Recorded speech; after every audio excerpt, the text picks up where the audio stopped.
지금부터 정책 토론회를 시작하도록 하겠습니다. 이른 시간임에도 참석해 주신 우리 내일 회원 여러분, 그리고 시민 여러분, 언론인 여러분 진심으로 감사드립니다.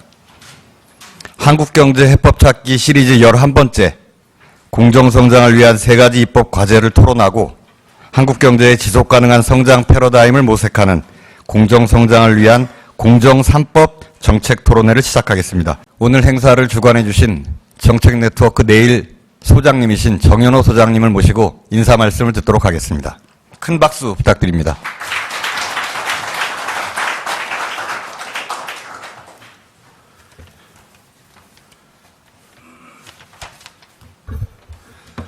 존경하는 내외 기빈 여러분, 안녕하십니까? 중국에는 그 미니 식위천이라는 말이 있습니다.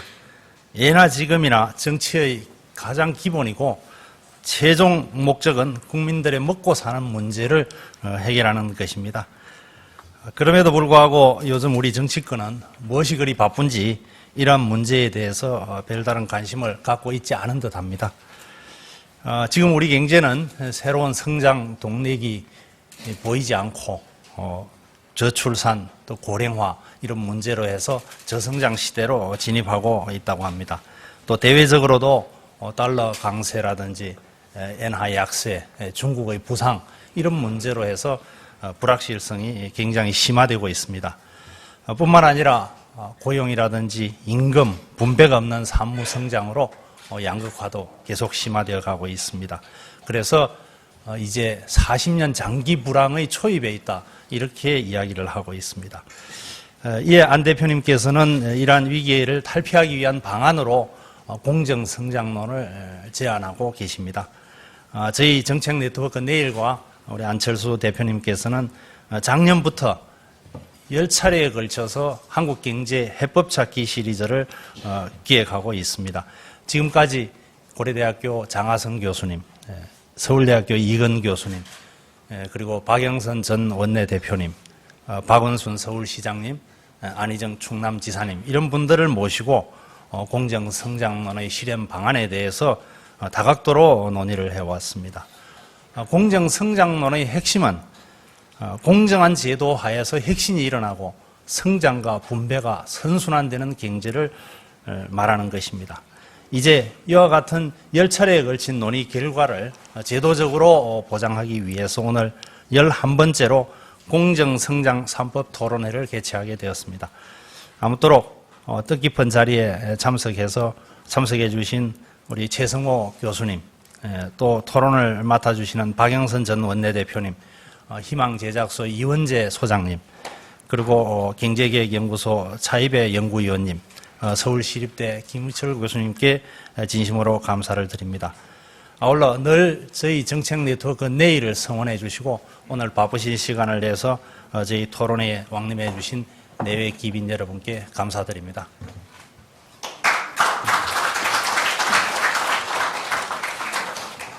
네, 우리 정현호 소장님께서 인사말을 해주셨습니다.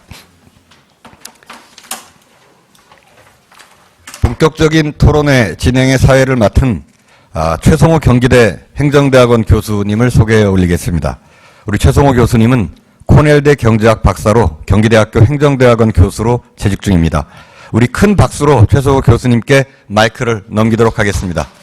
감사합니다.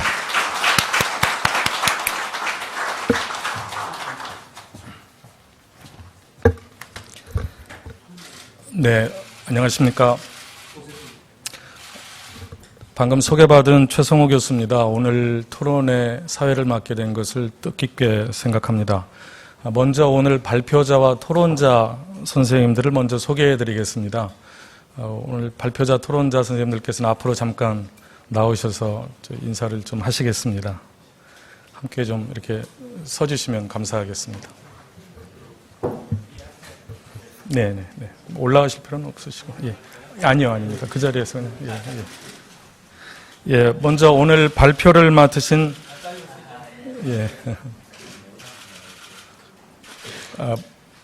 먼저 안철수 의원님을 소개해 드리겠습니다.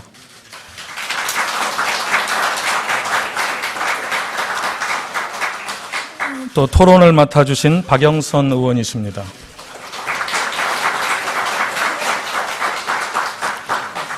서울시립대 김우철 세무학과 교수십니다.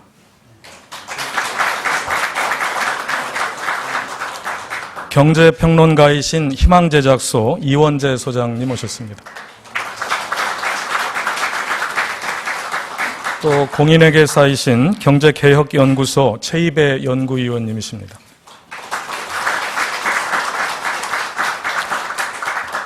그 사이에 또 손님이 한 분 오셔서 잠깐 소개해드리겠습니다. 이석현 부의장님께서 오셨습니다. 오늘 행사 진행상 앞에 스크린이 있어서 오늘 발표하시는 동안에는 우리 토론자 선생님들께서 청중석에 앉아주시기 바랍니다. 오늘 발표는 45분, 토론은 10분의 시간을 지켜주시면 감사하겠습니다. 그럼 먼저 안철수 의원님께서 안철수의 공정성장론과 공정성장 3법이라는 주제로 주제 발표를 하시겠습니다. 큰 박수로 환영해 주시기 바랍니다.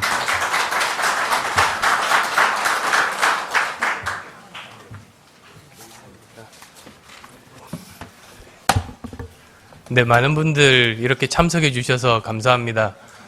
오늘 제가 감기 때문에 지금 목소리 상태가 좋지 않다는 점 먼저 양해 말씀부터 드리겠습니다. 하필 국회 방송하는데 이렇게 됐습니다.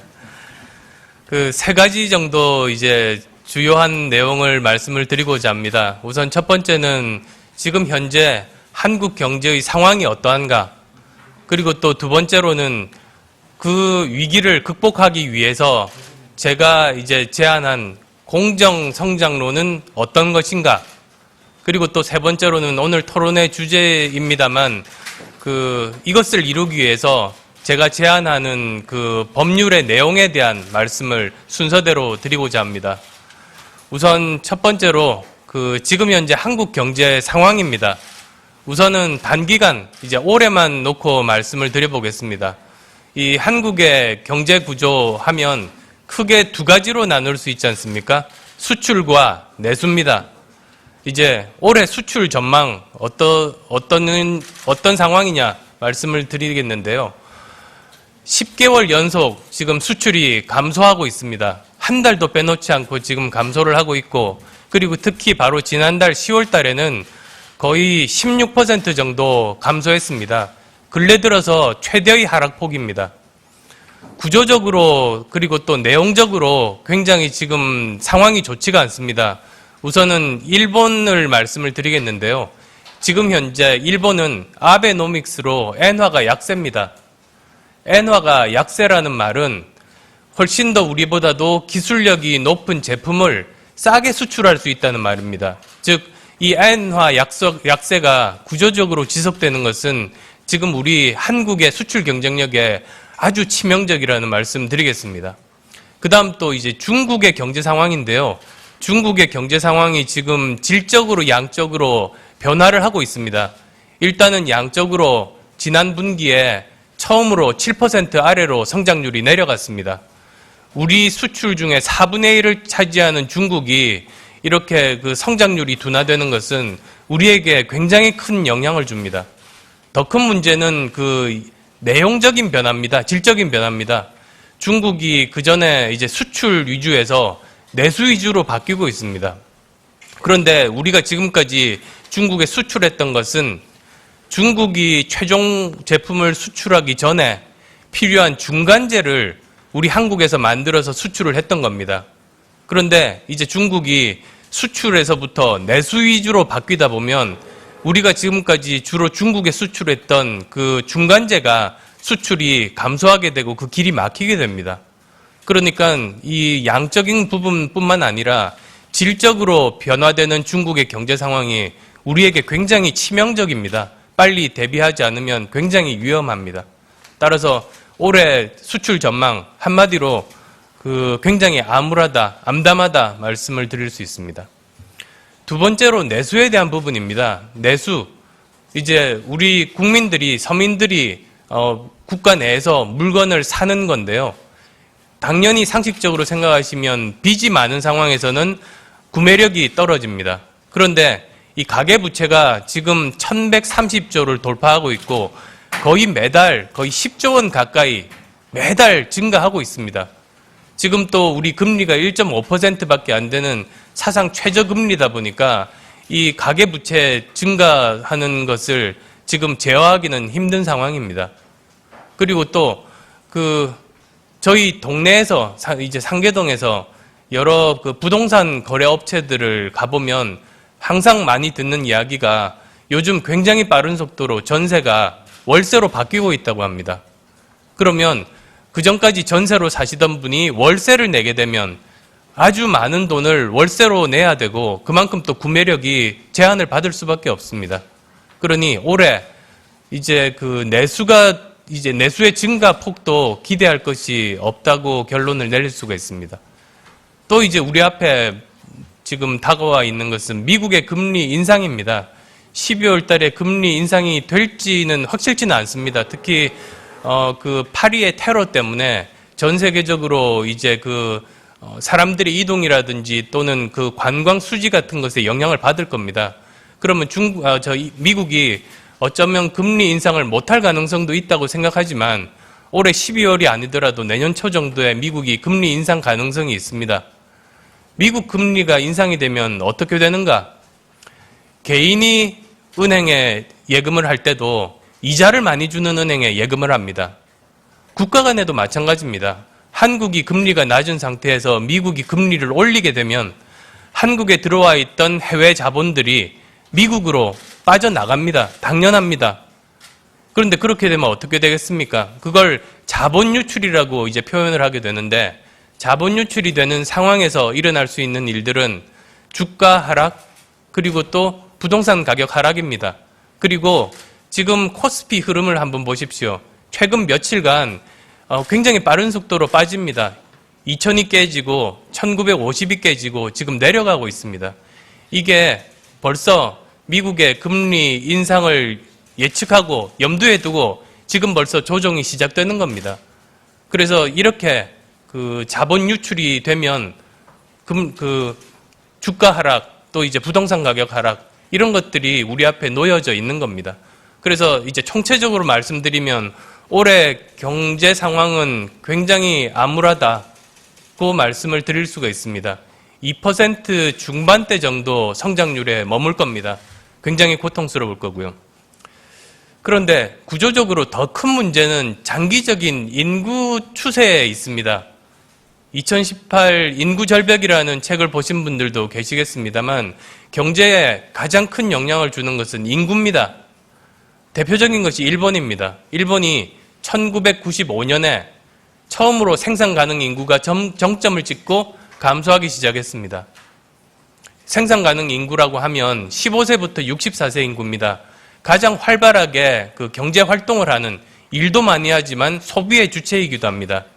일본에서 95년에 처음으로 감소가 시작되다 보니 바로 그 다음에 1996년부터 모든 소비 지수가 마이너스로 돌아서면서 20년간 장기 불황이 지금 지속되고 있습니다. 그럼 한국은 그게 언제 찾아오는가? 바로 2년 후입니다. 2017년부터 생산 가능 인구가 정점을 찍고 감소하기 시작하고 그렇게 되면 2018년 그 다음에죠. 그 다음에부터 굉장히 경제 상황이 나빠질 가능성이 많습니다. 2018년이면 아마 박근혜 대통령이 물러나고 다음 대통령 임기 첫 해인데 그때부터 경제 상황은 이제 악화의 일로를 걸을 가능성이 많다. 저는 그렇게 보고 있습니다. 그리고 그 추세가 계속 악화됩니다. 2028년 내지는 2030년이 되면 총인구 감소가 시작이 됩니다. 그리고 그 추세는 계속 악화돼서 2060년까지 그 추세가 이어집니다. 그래서 2060년이 되면 역삼각형의 인구 구조가 정점을 찍는 해가 그때입니다. 그리고 그 해가 우리 국민연금이 고갈되는 걸로 추정되는 해이기도 합니다. 그래서 이런 것들이 이제 우리 눈앞에 놓여 있습니다. 그래서 만약에 특단의 대책이 없으면 인구 구조에 따라서 우리 경기는 좌우될 수밖에 없고 그렇게 되면 앞으로 40년간 장기 불황의 고통을 받을 거라는 것은 단순히 추정이 아니라 굉장히 힘든 상황이 될 수 있다는 경고라고 저는 생각합니다. 자, 그러면 지금 이제 종합해서 말씀드리자면 우리 올해도 굉장히 경제 상황이 어려울 것이고 앞으로 이제 2, 3년 후부터 향후 40년간 인구 구조 악화가 우리 앞에 놓여져 있다. 그러면 이것을 어떻게 하면 돌파할 수 있을까? 그것이 제가 말씀드릴 공정성장론입니다. 이런 앞으로 가능한 장기 불황에 대비해서 특단의 대책, 이런 대책만 한다면 우리는 성장하고 그리고 일자리를 만들 수 있다는 그 제안을 드리고자 합니다. 공정성장론이 뭐냐? 가장 간단하게 말씀을 드리면 공정한 경제 구조를 만들면 성장이 가능하고 일자리를 만들 수 있다는 겁니다. 그 말은 반대로 말씀드리면 지금 현재 한국의 경제 구조는 공정하지 않다. 그것 때문에 지금 우리가 가능한 성장이나 일자리들을 못 만들고 있다는 그런 뜻입니다. 공정한 그럼 시장 구조란 무엇인가? 하나의 예를 들겠습니다. 미국에 30년 전에 IBM이라는 회사가 있지 않습니까? 대형 컴퓨터를 만들었습니다. 근데 30년 정도 전에 개인용 컴퓨터를 만들어야겠다 그렇게 생각을 했던 겁니다. 근데 워낙에 조그만 그 당시에 대형 컴퓨터 만들던 회사 입장에서는 좀 장난감 같은 거라고 생각을 했던지 직접 만들기보다는 중소기업이나 벤처기업에 하청을 주겠다고 생각을 했던 거죠. 그래서 찾아봤습니다. 그래서 이제 눈에 띈 회사가 인텔이라는 조그만 그 중소기업이었습니다. 그래서 인텔에다가 하드웨어를 하청을 줬습니다. 그 다음에 또 소프트웨어를 찾아봤습니다. 그랬더니 조그만 그 벤처기업, 신생 벤처기업인 마이크로소프트가 눈에 띄었고 그 사장이 보니까 빌 게이츠라고 좀 꺼벙하고 잘 속을 것 같은 사람이 그 회사를 하고 있길래 이제 거기에다가 하청을 줬던 거죠. 30년이 지난 지금 보시면 그 당시에 거대 기업이었던 IBM보다 인텔이나 마이크로소프트가 훨씬 더 큰 기업이 됐습니다. 그게 정상인 겁니다. 중소기업도 실력만 있으면 언제든지 대기업이 될 수 있는 구조가 공정한 경제 환경입니다. 그렇게만 되면, 우리나라가 그렇게만 되면 성장도 가능하고 일자리도 만들어질 수 있는데 지금 그렇지 못하다는 게 이제 제 문제의식인데요. 좋은 지표 한 가지만 말씀드리면 그 100대 부자 분포를 보면 그걸 이제 확실하게 알 수가 있습니다. 미국의 100대 부자를 보면 그 중에서 70명이 자수성가입니다.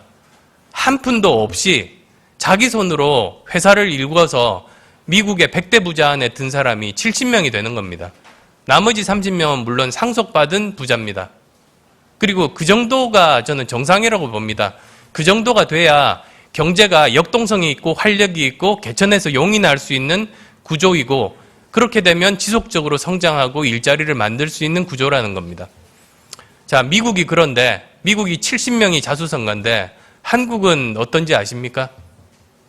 한국은 100명 중에서 20명 정도가 자수성가입니다. 거의 한 80명 정도가 그 상속받은 부자입니다. 통계마다 조금씩은 다르긴 합니다만. 그러니 우리 대한민국이 미국이나 일본 정도 경제 규모에 아직 가지도 않았고 아직도 우리는 더 발전할 가능성이 많은데도 우리는 벌써 경제의 역동성도 떨어지고 개천에서 용이 나는 시대는 이미 지나고 계급 간의 이동, 열심히 노력하면 더 부자가 될 수 있는 그런 기회가 닫혀버린 겁니다. 그것이 우리가 지금 저성장에서 헤매고 있고 청년 실업 문제 해결하지 못하는 근본적인 이유라고 저는 봅니다. 그래서 이러한 경제 구조를 멀리 볼 것도 없습니다. 정말로 미국 정도 수준의 공정한 경쟁이 가능한 그런 시장 구조로 바꾸는 그것이 우리가 지금 추구해야 될 목표다. 그런 말씀들을 드리겠습니다. 더 구체적으로 이제 보자면 제가 말씀드리는 이 부분들은 성장 그리고 분배 또 재분배 및 조세제도 이렇게 나눠볼 수가 있습니다. 우선은 공정한 시장 경쟁 구조가 된다면 성장이 가능하다. 그리고 또 두 번째로는 이 성장을 그대로 두면 분배로 자연스럽게 이어지지 않습니다. 이미 이명박 정부 때 그 낙수 효과라는 건 이제 존재하지 않는다는 게 이미 입증이 됐고 모든 국민들이 알고 계십니다. 그래서 이제는 중요한 것이 그 성장이 제대로 공정하게 분배될 수 있도록 제도적인 조치가 필요합니다. 훨씬 더 강한 제도적인 뒷받침이 필요합니다. 그 다음 또 세 번째로는 이제 성장과 분배 말씀을 드렸는데요. 복지 부분도 그 생산적인 복지 부분을 제도적으로 훨씬 더 강화를 해야 되고 조세도 공정한 조세 제도로 바꿔야지 이 모든 것이 선순환될 수 있는 구조가 완성될 수 있다고 보는 겁니다. 즉 이런 성장과 분배와 이제 복지와 조세 제도가 전부 유기적으로 제도적으로 연결이 된 상태에서만이 그 선순환이 가능하고 이렇게 되면 우리나라는 성장할 수 있고 그리고 또 일자리를 만들 수 있고 청년 일자리 문제를 해결할 수 있다. 이제 그게 전체적인 골자입니다. 구체적으로 이제 하나씩 살펴보겠습니다. 우선 그러면 성장은 어떻게 가능한가? 아까 그냥 공정한 시장 구조로만 말씀드렸지 않습니까? 그런데 이건 어떤 식으로 가능한가? 저는 성장 가능한 분야가 세 가지 분야라고 봅니다. 우선 첫 번째는 시장 구조 개혁입니다. 두 번째는 예전에 신성장 동력이라고 이제 표현을 했던 신산업 전략 분야입니다. 그 다음 또 세 번째로는 저기서는 북방경제라고 했지만 사실은 제가 말씀드리고자 하는 것은 동북아 경제 권력 완성입니다. 그런 세 가지 분야가 우리가 훨씬 더 성장이 가능한 분야라고 제가 말씀드릴 수가 있겠습니다. 먼저 이 시장 구조 개혁에 대한 부분인데요. 거기는 일단은 대기업, 중소기업, 그리고 이제 벤처기업 각각에 대해서 한번 살펴보겠습니다. 먼저 대기업은 지금 현재의 문어발식의 그런 재벌 구조가 스스로 망하게 만드는 그런 지름길이라고 봅니다. 저는 이대로 가다가는 오히려 모든 경쟁력을 잃고 시장에서 퇴출될 수밖에 없는 게 지금 현재 세계화된 글로벌 경제 환경이라고 봅니다. 그래서 이런 지금의 재벌 구조가 글로벌 전문 대기업, 예를 들면 마이크로소프트사처럼 한 분야에 집중하는 거대한 글로벌 수준의 경쟁력을 가진 기업, 구글 같은 기업, IBM 같은 기업, 인텔 같은 기업, 이런 식으로 재편이 되어야 된다고 봅니다. 그리고 이제 중소기업들은 독일식의 히든 챔피언으로 거듭나야지 앞으로 생존 가능성이 있다고 봅니다. 그 다음에 또 창업에 대해서도 지금 현재 정부에서 창조경제 관련해서는 창업 비용을 대줍니다. 그런데 그런 단기적인 그냥 증상 처방이 아니라 장기적이고 본질적인 구조적인 처방이 필요합니다. 그것은 창업해서 우리나라가 실패 확률이 OECD 국가 중에서 최고로 높습니다. 이 구조를 그대로 두고 지금 박근혜 정부에서 창조 경제라는 명목 하에서 창업 비용을 대주는 것은 3년 정도 후면 박근혜 대통령 퇴임한 후는 거의 그 중에서 올해 창업한 회사 중에서 60% 이상이 망하게 되고 그 사람들은 거의 대부분 신용불량자가 되는 그런 구조입니다. 이건 청년들에게 하면 안 될 일입니다. 국가가 절대로 해서는 안 되는 일인데 지금 하고 있는 겁니다. 따라서 지금 이 창업에 관련된 정책들의 집중을 창업 비용을 대주는 것이 아니라 어떻게 하면 이 창업 기업들의 성공 확률을 높이고 그 다음에 한번 실패한 기업들에게 재도전 기회를 주는가, 거기에 집중이 돼야 됩니다. 그렇게 되면 자연스럽게 주위에 돈을 빌려서라도 창업하려고 서로 나설 겁니다. 지금 그러지 못하는 게 굉장히 큰 문제라고 보는 겁니다. 그래서 저렇게 시장 구조들을 혁신을 한다면 그러면 우리는 성장할 수 있고 일자리를 만들 수 있다고 봅니다. 그 다음에 이제 신산업 전략 부분인데요. 이 부분은 예전과는 다른 접근 방식을 사용을 해야 됩니다. 예전에는 국가가 돈도 가장 많고 인력도 가장 많고 그리고 정보도 가장 많았습니다. 그래서 그 시기에는 국가가 앞에서 이제 주도하고 앞에서 끌고 가는 그런 전략이 가능했습니다. 근데 지금은 어떻습니까? 지금은 국가 예산이 지금 400조가 안 되는데 삼성전자 한 기업의 매출액만 해도 200조가 훨씬 넘습니다. 삼성전자 기업 2개 정도면 대한민국 국가 예산보다 많습니다. 그리고 우리 대한민국에 지금 아마도 내년에 그 연구개발 비용 아마도 19조 정도가 될 텐데요. 그건 한 회사, 삼성전자 한 회사 연구개발비보다 적습니다. 그 정도인데 어떻게 끌고 가겠습니까, 앞에서? 이제는 그 방법을 바꿔서 예전에는 어떤 산업 분야가 신성장 동력이라고 지정하고 거기에 정부가 앞에서 주도했다면 이제는 오히려 뒤에서 밀어주는 식으로 가야 됩니다. 제도적인 기반을 정비하고 그리고 아주 장기적인 투자가 필요한데 국가적으로 정말로 중요한 산업 같으면 거기에 투자하는 방식이 맞습니다. 대표적인 게 아마도 신재생 에너지 분야 그리고 또 항공우주산업 분야 이런 분야들을 포함해서 5가지 분야 정도를 제가 골랐습니다. 그래서 그 부분에 국가는 연구개발을 집중을 하면서 또 한편으로는 중소기업, 중견기업들을 제대로 독일식의 히든 챔피언이 될 수 있도록 연구개발비에 투자하는 그 2가지 방향으로 가는 것이 이제 신산업 전략입니다. 세 번째로는 동북아 경제 권역인데요. 이것은 북한과의 경제 교류는 물론이고 이제 일본, 중국, 러시아까지 포괄하는 개념입니다. 아주 좋은 예가 저는 글로벌 스마트 그리드를 들 수가 있겠습니다. 아마도 스마트 그리드는 아실 겁니다. 전력이라는 것이 생산과 소비가 잘 맞지 않습니다. 도중에 보관할 수 있는 방법도 굉장히 제한됩니다. 그러다 보니까 아무리 전력을 생산을 해도 이것이 도중에 낭비되는 경우가 많습니다. 그리고 또 더 이제 문제를 악화시키는 것은 연중에 가장 전력 소모가 많은 피크타임보다도 우리가 전력을 생산할 수 있는 용량이 더 많아야 된다는 겁니다. 그래서 연중 계속 그 수준을 유지해야 되니까 굉장히 낭비 요소들이 많습니다. 이걸 해결하려고 이제 나온 것이 스마트 그리드입니다.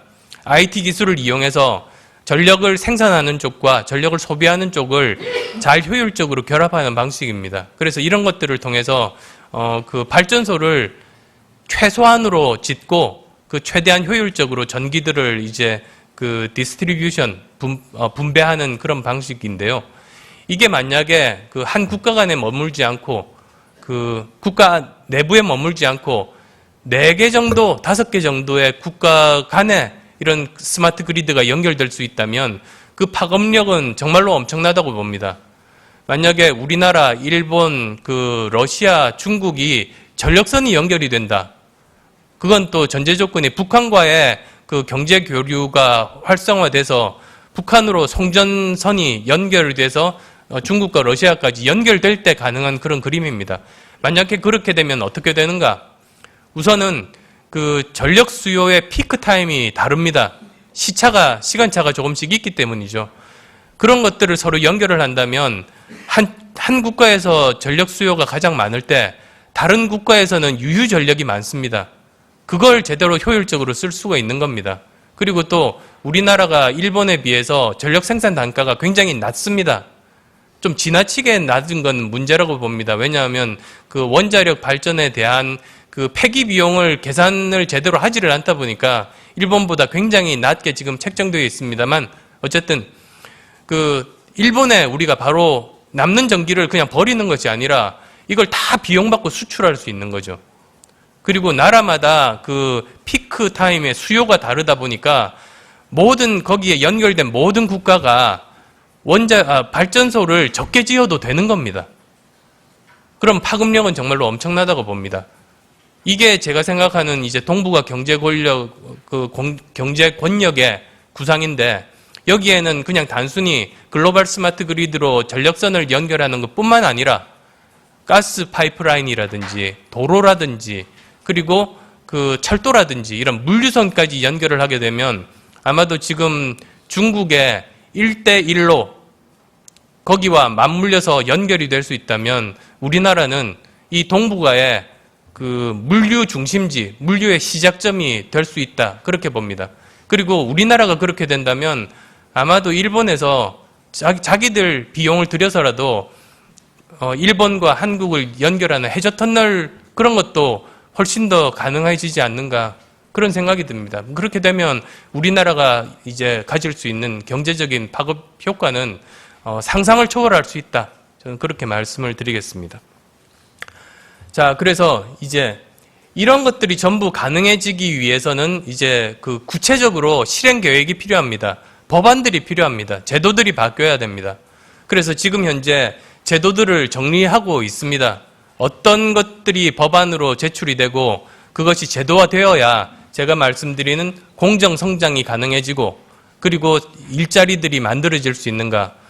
지금 아직 확정은 안 됐습니다만 아마도 12개 법안 정도가 필요하다고 저는 봅니다. 근데 우선 정리된 그 3가지 법률안만 오늘 우선 말씀드리고자 합니다. 그것이 공정성장 3법입니다. 첫 번째로는 이제 공정한 시장 구조를 만드는 것이 성장을 위한 필수 요건이라고 말씀드렸는데요.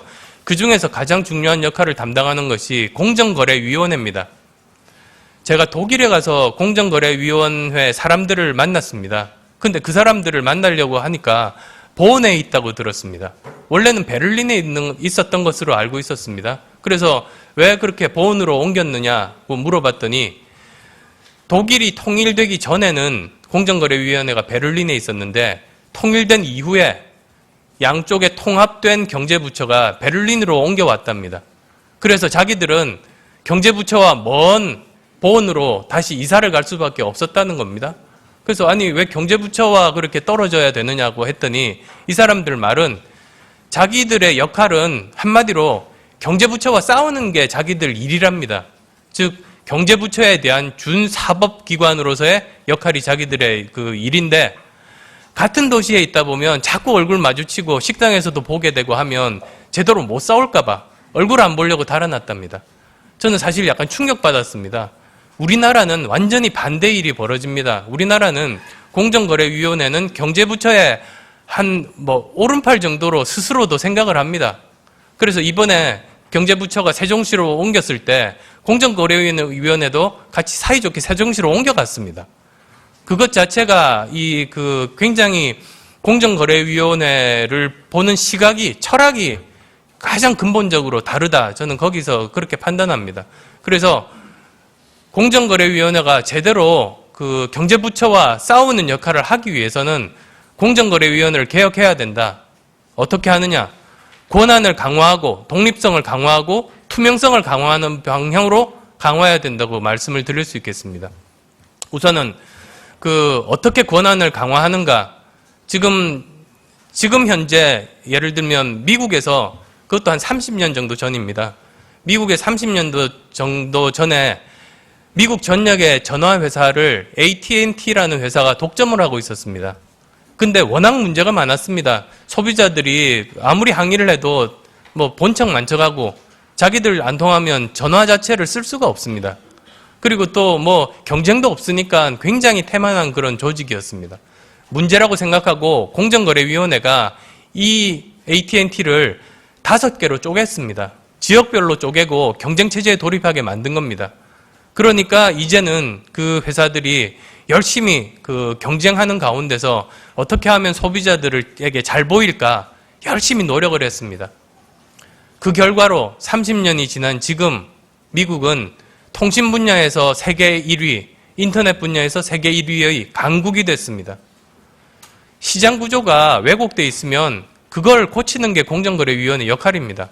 근데 그런 일을 우리나라에서는 못합니다. 왜냐하면 지금 현재 공정거래위원회는 기업 결합을 할 때 두 기업이 합치려고 할 때 심사를 해서 만약에 이것이 독과점의 소지가 있다면 그걸 거부할 수 있습니다. 원천적으로. 그런데 시장에서 지금 현재 독과점 상태에 있는 것에 대한 조치할 수 있는 권한은 없습니다. 거기서 이제 제가 문제라고 생각해서 기업을 필요하다면 분할시키고 그리고 또 필요하다면 계열 분리시키는 그 정도의 권한은 명시적으로 법률에 있어야 된다고 제가 본 겁니다. 그리고 또 이제 다른 방향은 독립성 강화입니다. 미국에 갔습니다. 미국에 가서 보니까 공정거래위원들의 임기가 5년입니다. 그래서 5년을 이렇게 한 특별한 이유가 있습니까? 물어봤습니다. 그랬더니 그 사람들 답변은 굉장히 간단하고 명쾌합니다. 대통령이 임기가 4년이니까 대통령이 함부로 전원 못 바꾸도록 5년으로 만들었다. 굉장히 고민도 안 하고 답을 하시는 겁니다. 그러니까 이게 근본적으로 철학이 좀 다른 겁니다. 우리나라는 대통령 임기가 5년인데 공정거래위원 3년입니다. 그리고 3년 임기 못 채우는 사람이 많습니다. 대통령이 임명한 사람을 대통령이 자르는 겁니다. 그래서 이런 것들은 문제다. 그래서 임기를 늘리고 그리고 또 지금은 국회에서 동의가 필요 없습니다. 이것도 이제 그 국회에서 동의를 받도록 하고 그리고 공정거래위원장의 그 위상도 그 경제부처와 동일하게 부총리 수준으로 높이고 그래야 제대로 싸울 수 있는 것 아니겠습니까? 그래서 이런 식의 그 독립성을 강화하는 쪽을 강화해야 된다고 봅니다. 근데 지금은 보면 권한도 높이고 이제 독립성 위상도 강화하는데 이렇게만 되면서 그전과 같은 행동을 하게 되면 그건 더 큰 시장의 그 왜곡된 구조를 방치하는 결과밖에 되지 않습니다. 그래서 중요한 것이 투명성 강화입니다. 지금 현재 공정거래위원회에서는 그 거기서 결정한 사안에 대해서 결과만 통보하고 누가 어떤 주장을 해서 어떤 그 이유로 그 판결이 내렸다는 걸 외부 사람들이 모릅니다. 이거 전부 공개해야 됩니다. 회의록을 투명하게. 그래서 누가 어떤 주장을 하고 누가 대기업 편을 들었고 어떤 이유로 이번에는 이런 결정을 내렸다. 그건 필수적입니다. 투명해야 바로 잡아집니다. 공정해집니다. 그런 것이 이제 제가 오늘 제안을 드리는 그 독점 규제 및 공정거래에 관한 법률 개정안의 내용입니다. 그 다음 이제 두 번째로 그 제가 제안하는 공정성장 3법의 이제 두 번째 법률은 벤처기업 육성에 관한 특별조치법 개정안입니다. 전 세계적으로 이제 창업에 대한 벤처기업에 대한 정책을 정부에서 주도할 때 두 가지 방식이 있습니다. 이스라엘처럼 한 부처가 전담하는 겁니다. 또는 이제 미국처럼 여러 부처가 각각 이제 그 창업에 대해서 책임도 맡지만 한 부처가 전체적으로 조율해서 정부가 한 목소리를 내게 만드는 그 두 가지 방식입니다. 우리나라는 둘 다 아닙니다. 우리나라는 그 크게만 보면 6개 부처가 이제 창업에 관련된 일들을 맡고 있는데 서로 조율되기는커녕 서로 견제하고 눈치 보고 심지어는 서로 방해하는 것도 맞습니다. 그러니 이게 뭐 제대로 되겠습니까? 그래서도 이제 일단은 그런 것들을 막기 위해서는 그래도 가장 전문성이 있는 그리고 가장 오래 이 일을 했던 중소기업청이 컨트롤 타워 역할을 해야 된다고 규정하는 법률이 바로 이제 그 벤처기업 육성에 관한 특별조치법 개정안입니다. 그 다음에 이제 세 번째 제가 또 제안 드리는 것은 국세기본법 일부 개정안입니다. 왜 사람들이 한 번 실패하면 재도전 기회를 가지지 못하는가? 근본적인 문제를 한번 짚어보고 싶습니다. 왜 실리콘밸리는 한 번 실패하더라도 재도전해서 성공 확률을 높이면서 결국에는 한두 번 실패한 것보다 마지막에 성공해서 더 큰 사회적인 부를 만드는 일이 벌어지고 있는데 왜 우리는 못하는가? 우리는 결국은 빚을 얻어서 사업을 하기 때문입니다. 실리콘밸리를 포함한 외국에서는 창업이라는 건 워낙 위험도가 높기 때문에 투자를 받아서 사업을 하는데 우리나라는 투자를 제대로 하지 않다 보니까 전부 빚을 얻어서 사업을 합니다. 근데 빚을 얻을 때 그냥 빚을 주지 않습니다. 돈을 못 갚으면, 회사가 돈을 못 갚으면 은행이 돈을 띄우면 안 되기 때문에 만약에 회사가 돈을 못 갚을 때 당신 사장 내지는 대주주라도 갚으라고 대표이사 연대 보증을 합니다. 그렇게 되면 어떻게 됩니까? 회사가 망하면 그 즉시로 회사의 빚이 100% 개인의 빚이 됩니다. 그러면 신용불량자가 될 수밖에 없고 다시 재개할 수 없습니다. 그리고 또 여기서 또 상황을 더 악화시키는 건 세금까지도, 그러니까 회사가 내야 되는 세금까지도 국가에서 그 개인 보고 내라고 하는 겁니다. 그래서 지금 대표이사 연대보증제에 대한 문제를 무조건적으로 완화시키는 것이 꼭 좋은가, 그런 제가 문제의식이 있습니다. 왜냐하면 정상적인 구조로 가기 위해서는 투자를 받아서 기업을 하게 해야지 빚을 얻어서 하게 하면서 그 개인적으로는 책임을 안 지게 하면 그러면 이 모랄 해저드가 생길 가능성도 있고 그렇습니다. 그래서 우선은 이제 세금만이라도 국가가 이제 그 개인한테 징수하는 망한 기업에서 못 내는 세금을 개인한테, 대주주한테 그 받는 이거라도 그 고치는 것이 좋겠다는 생각에 이제 그 내용이 국세기본법 일부 개정안입니다. 그래서 이 정도로 이제 말씀을 드렸습니다. 그 45분만 하라고 그래서 제가 시간을 맞췄는데요. 그 크게 보면 올해 경제 상황은 굉장히 힘들고 그 다음에 이를 극복하기 위해서는 제가 제안 드린 공정 성장론을 통해서 이 위기를 극복할 수 있다는 제가 믿음을 가지고 있다는 말씀 드리겠습니다. 그리고 그를 위한 첫 단계로서 약 12가지 정도 법률이 필요합니다만 우선은 그 3가지 법률에 대해서 오늘 제안을 드리도록 하겠습니다. 경청해 주셔서 감사합니다.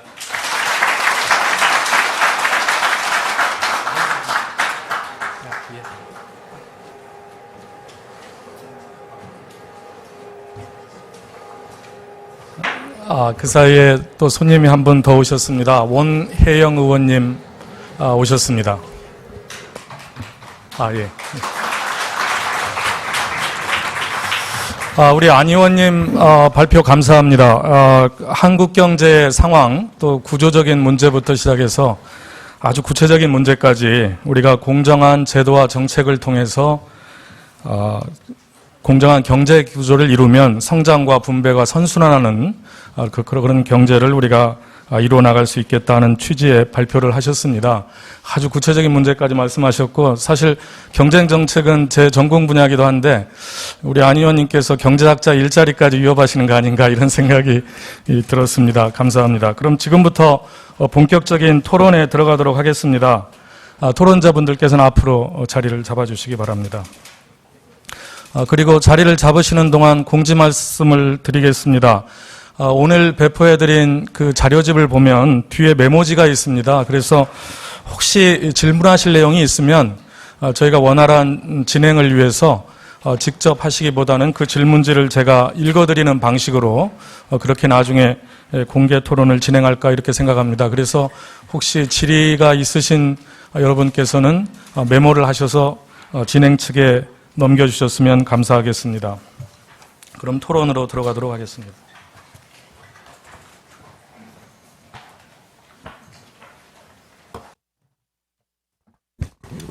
그럼 토론을 이제 시작하겠습니다.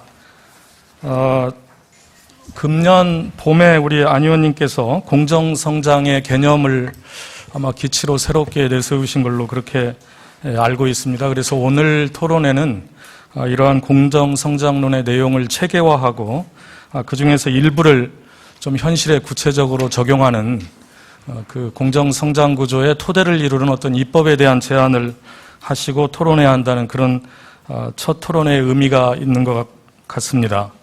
그 오늘 자료집을 보니까 11번째 안철수 의원의 한국경제 해법 찾기 시리즈 11번째 토론회라고 되어 있는데 매월 한 번 하신 것 같습니다. 제가 작년 말에 첫 토론회 벤처 생태계 활성화 방안에 토론자로 참석을 했습니다만 그날 발제하신 내용이 오늘 입법안에 반영되어 있는 것 같아서 우리가 한국 경제 문제를 좀 진지하게 고민하시고 그 정책을 개발하고 또 이러한 공론을 거쳐서 입법화하는 그런 이제 진정성에 대해서 제가 좀 사회자로서 그런 느낌을 받았습니다. 그러면 토론에 들어가도록 하겠습니다.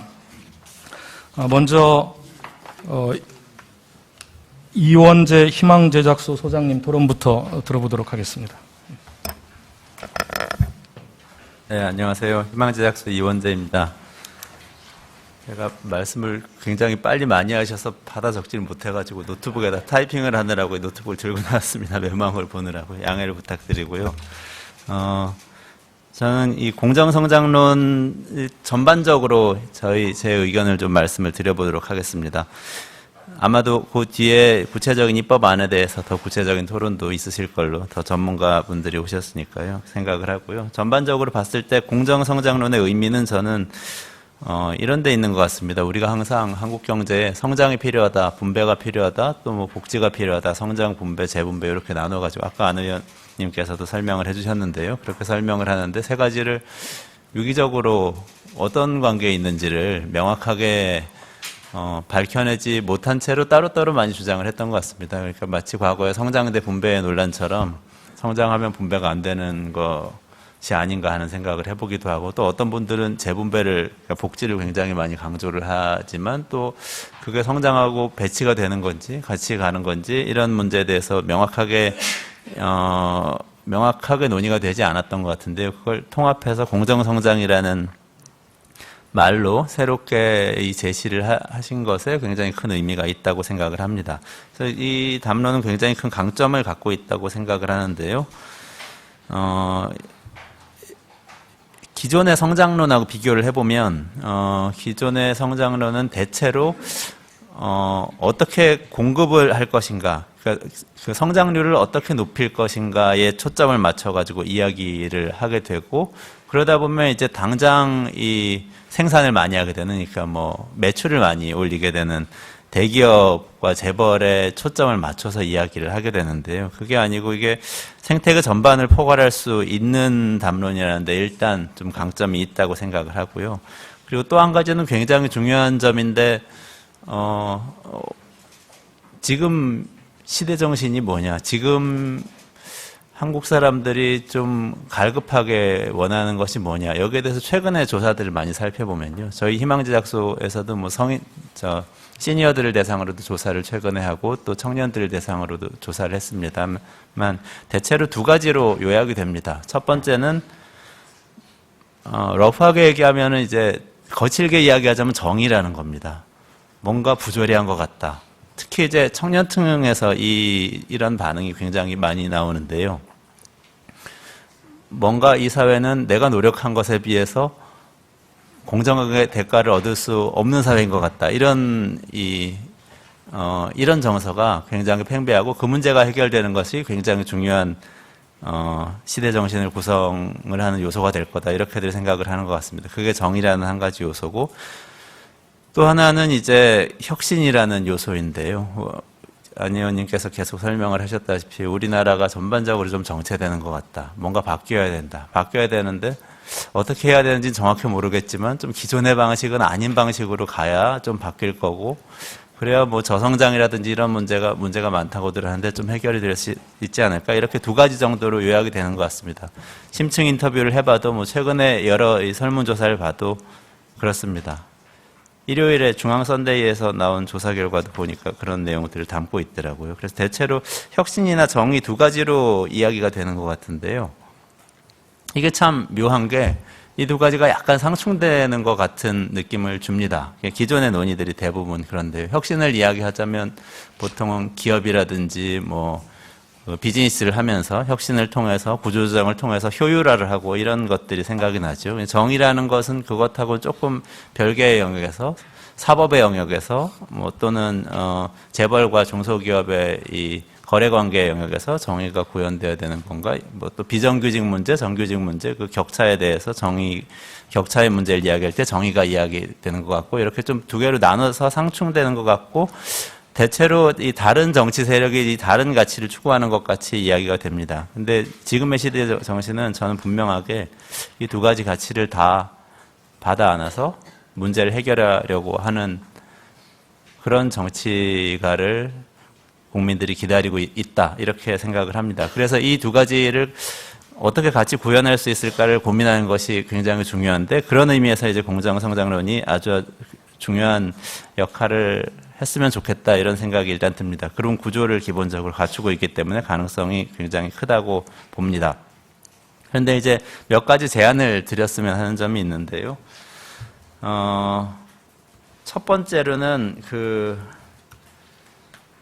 이행 전략의 문제인데요. 그러니까 이게 지금 처음에 받았던 자료에 비해서 지금 안 의원님이 설명하신 내용에는 이행 전략에 대한 부분이 상당히 많이 들어 있습니다. 그래서 훨씬 기존에 제가 이거 추가해야 되겠다 했던 게 좀 약화되어서 당황스럽기도 한데요. 제가 온 가치가 확 떨어진 것 같아서. 그래도 말씀을 드려보면 이런 겁니다. 말씀하신 내용 중에 이제 제도적 변화의 부분이 있고요. 또 하나는 국가가, 메시지를 전하는 메신저로서 해야 되는 역할을 이야기를 하신 부분이 있습니다. 제도적 변화는 그러니까 뭐 공정한 거래가 되도록 해야 되고 창업했다 실패해도 제도 전환할 수 있게 해야 되고 이런 영역들 길게 설명했던 부분인데 중간에 잠깐 설명하셨던 부분이 뭐냐면 국가가 R&D 쓰는 그 R&D 자금이 삼성전자 하나만도 못한데 직접 하는 것은 한계가 있다. 하지만 이런 산업이 중요하다는 것은 알려줄 수 있다는 말씀을 하셨는데요.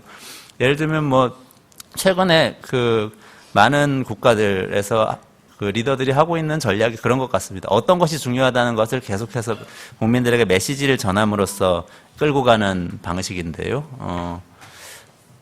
제가 그 몇 년 전에 한번 미국의 컨퍼런스에 갔었는데 거기 백악관에서 일하는 분이 나와서 이야기를 했습니다. 그래서 정부가 하는 역할에 대해서 이야기를 3가지로 요약을 해서 하던데요.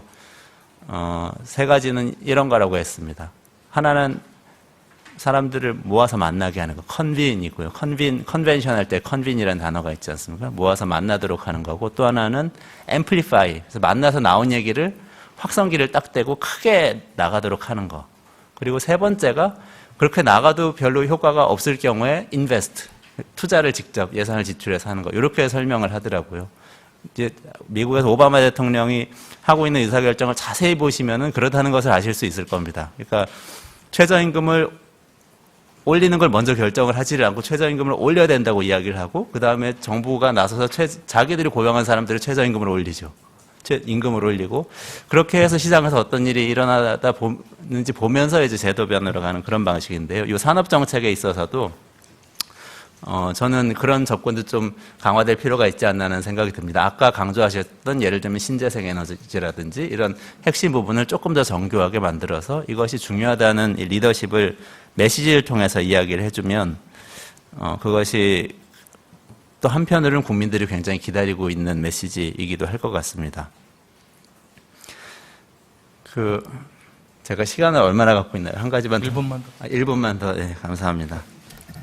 창업과형 국가라는 그 이야기를 마리아나 마추카토라는 영국 서섹스 대학의 교수가 했는데요. 그 사람 책도 뭐 한국에도 나와 있고 테드에서도 강연을 하고 해서 굉장히 저는 재밌게 봤습니다. 그 내용은 이런 겁니다. 애플이 아이폰을 개발했는데요. 이 아이폰에 보면 이렇게 멀티터치 기능이 있죠. 이렇게 열면 이렇게 화면이 커지는 기능도 있고 이 안에 메모리도 있고 뭐 여러 가지 기능이 있는데 그중에 대부분이 미국 정부에서 만든 기술이라는 겁니다. 그래서 국가가 사실 역할을 하지 않는 것은 아니고 이런 분야에서 기업이 다 자율적으로 하는 것 같지만 기업이 뭔가 시도를 하는 데에 비용이나 이 장벽이 없도록 해주는 역할은 국가가 굉장히 미국에서조차 많이 하고 있다는 거죠.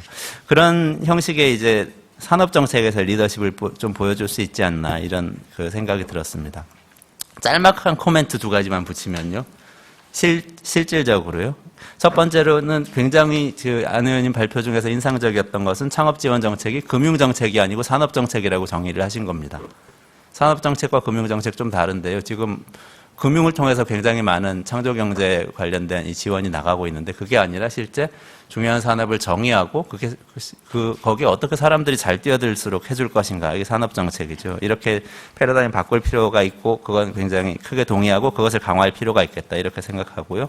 또 하나는 오늘은 시간 관계상 45분 제한 때문에 못하신 부분이 아마 뒤에 이 복지에 대한 투자 부분이 굉장히 큰 것 같은데요. 저는 여기 생산적 복지를 자료에서는 강조를 하셨는데 아주 중요하다고 생각하고요. 거기서 특히 중요한 점은 이 비즈니스 활동을 하는 가운데서 사회 서비스가 제공되도록 하는 사회적 경제 부분. 지금 국회에서 사회적 경제 기본법이 아주 오랫동안 표류를 하고 있는데요. 정쟁의 대상이 되지 않고 좀 빨리 통과가 되어야 생산적 복지에도 도움이 될 거라고 보고요. 또 하나는 사실 실패에 대한 불안에 근저에는 노후 불안이 있지 않겠습니까? 그래서 기초연금과 같은 이 노후 보장과 관련된 정책의 생산적 복지에는 반드시 추가가 되어야 될 거라고 생각이 됩니다. 이상으로 마치겠습니다. 감사합니다.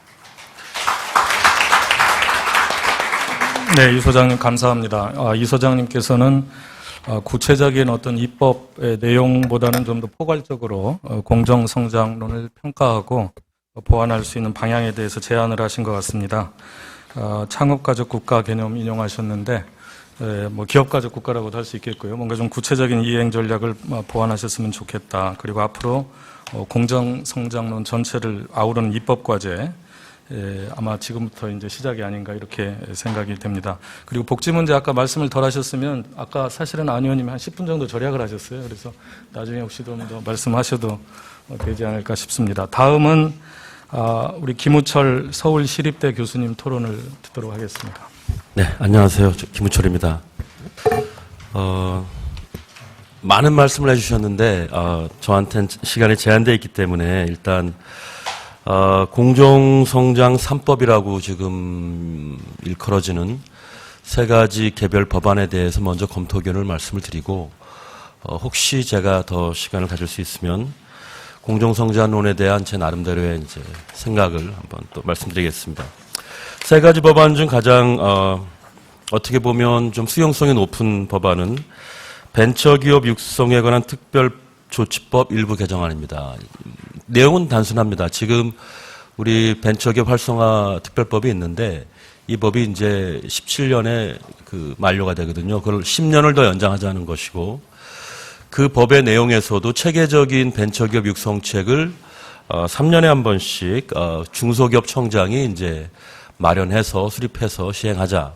그리고 매년 또 벤처기업의 실태와 현황을 조사를 통해서 우리가 정책에 이제 기초를 마련하고 또 벤처기업 관한 모든 정보를 한 곳에 모아서 종합적으로 관리하자는 아주 합리적인 제안이고 여기에 특별히 반대할 이유가 없습니다. 그렇게 많은 비용이 드는 건 아니고요. 단지 지금 벤처기업에 대한 정책은 현 정부에서도 그렇고 앞으로 어느 정부가 들어서던 상당히 강조될 수밖에 없다는 점은 잘 아실 겁니다. 정책은 이제 매년 나오고 있습니다. 사실은 이번 정부에 들어서도 재정 및 세제 지원에 관한 그 정책이 연례적으로 지금 반복되고 있거든요. 그래서 그런 것들이 여러 부처에서 또는 여러 기관에 나누어서 하기보다는 어떤 일정한 지향점을 갖고 체계적으로 정책을 수립한다는 좋은 장점이 있는 것 같습니다.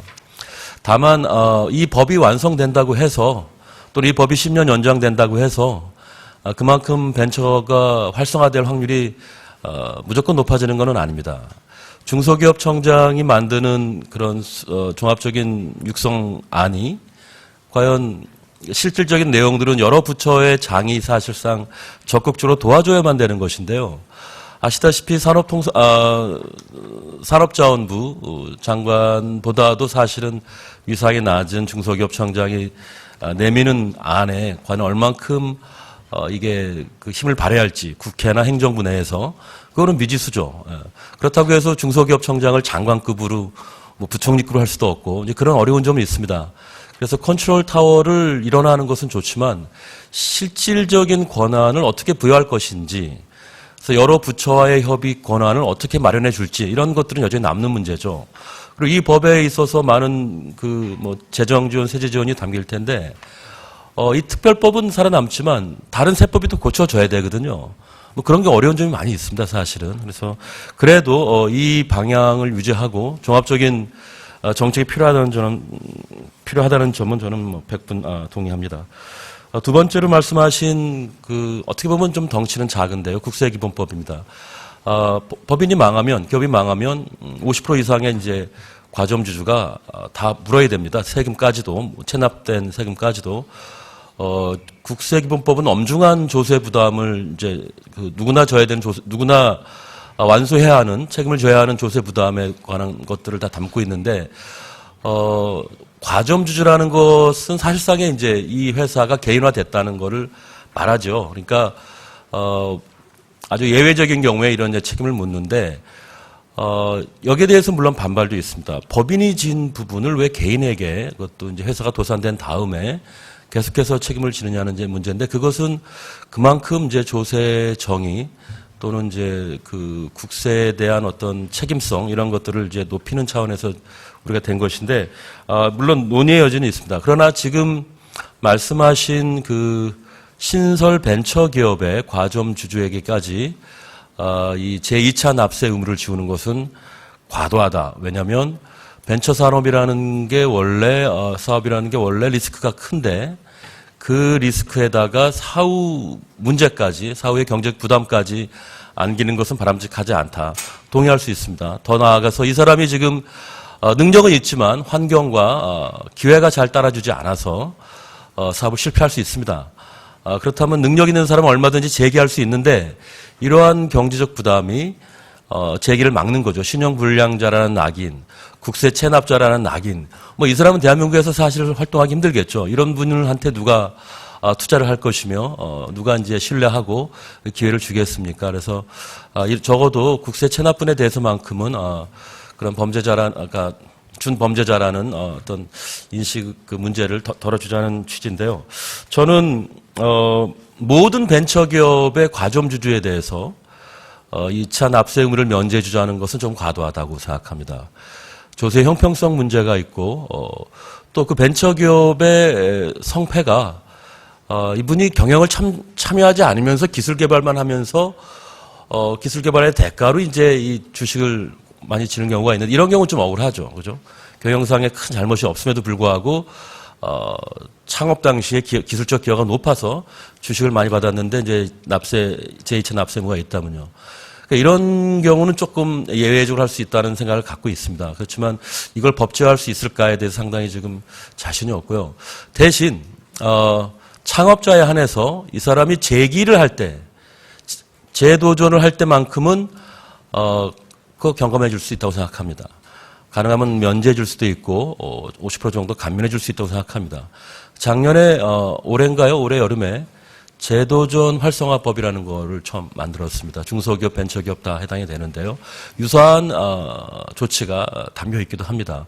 물론 이것은 그보다 훨씬 더 강한 어떤 이제 지원을 담고 있는데 재기를 하는 사람, 그러니까 재도전이 일종의 이제 인증을 받는 건데 금융기관이나 중소기업 청으로부터 기술력이 있고 성공 가능성이 있고 객관적으로 재기의 어떤 이제 지금 준비를 하는 게 인정이 되면 과거의 그런 어떤 체납분에 대해서는 이제 과감하게 면제해 주자는 이제 그런 움직임이 있습니다. 그런 차원에서는 한번 검토해 볼 만하다고 생각합니다.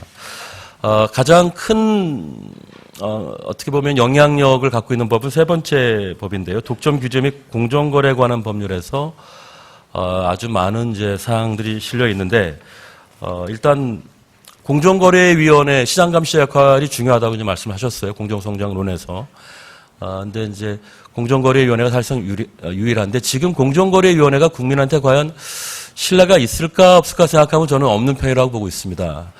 일단은 공무원들 위주로 다 하고 있고 상임위원회가 있지만은 공정거래위원회가 있지만은 상당히 이제 보수적인 그런 판단을 많이 내리고 있습니다. 그래서 경제와 민주화 이슈가 불거질 무렵에 알게 모르게 많이 이제 조금 너무 소극적이었다 비판을 받았죠. 그건 비판받아 마땅합니다. 예. 중소기업들이 그렇게 불리한 여건에서 어떤 자기의 이익을 뺏기고 있을 때, 부당하게 뺏기고 있을 때 지켜주지 못했고, 또 대기업들이 시장 지배자들이 담합을 통해서 과도한 이익을 남길 때 그것도 제대로 징계하지 못했죠. 물론 점점 나아지고 있는 건 사실입니다. 그만큼 국민의 요구가 높아지고 있기 때문에요. 이번에 임기나 임명 방식을 정원을 더 늘리고 2명 늘리고 임기를 5년으로 하고 5년 늘리는 건 좋습니다만 5년 늘려주는데 열심히 안 하는 사람을 5년 늘려주면 또 어떡할 겁니까? 갈 수도 없고. 하지만 일단 믿고 5년 늘려주는 것도 저는 한번 생각해 볼 만하다고는 봅니다. 위상을 강화하기 위해서요. 그만큼 소신껏 하라는 의미에서. 또 임명 방식도 지금 이제 대통령이 일방적으로 임명을 하는데 국회에서 추천할 수 있도록 한다. 문제 없겠죠. 그죠? 예. 저는 그건 문제 없다고 봅니다. 좀 더 다양한 분들이 가서 활동하기를 바란다는 차원에서 동의할 수 있고요. 조사 방해 행위라는 거는 사실 있어서는 안 되는 겁니다. 만약 공정거래위원회가 제대로 된 경제 검찰로서 행동한다면 처벌권을 강화해야겠죠. 그죠? 과태료만 부과할 것이 아니라 징역을 이제 선고할 수도 있는 그런 권한 강화는 저는 남용하지는 않을 겁니다. 이분들이 줄 필요가 있다고 보는데 얼만큼 이게 이제 잘 활용이 될지 이건 두고 봐야겠죠. 가장 파괴력이 있고 오늘 아마 나온 정책 제안 중에서 경제에 가장 큰 또 충격을 줄 수 있는 것은 기업 분할 명령권입니다. 지금 공정거래위원회가 갖고 있는 몇 가지 이제 권한들이 있습니다. 시행 조치를 명령할 수가 있고, 죄송합니다. 시행 조치를 명령할 수가 있고, 또 과태료를 부과할 수 있고, 그다음에 이제 기업 결합을 제한할 수 있습니다. 주로 시행 조치나 과태료는 시장 지배자의 지위를 남용하는 겁니다. 가격을 너무 비싸게 받는다든지, 새로운 진입자가 경쟁하는데 이제 그거를 의도적으로 막는다든지 이런 것들이 이제 공정거래위원회가 막을 수 있도록 되어 있지만 아시겠지만 우리가 인상적인 조치가 별로 없습니다. 지난 옛날에 소주 맥주 회사 통합할 때 한번 유사한 게 있었습니다. 그런 거를 하면 안 된다. 해도 된다. 이거 갖고 이제 상당히 신뢰가 있었고요.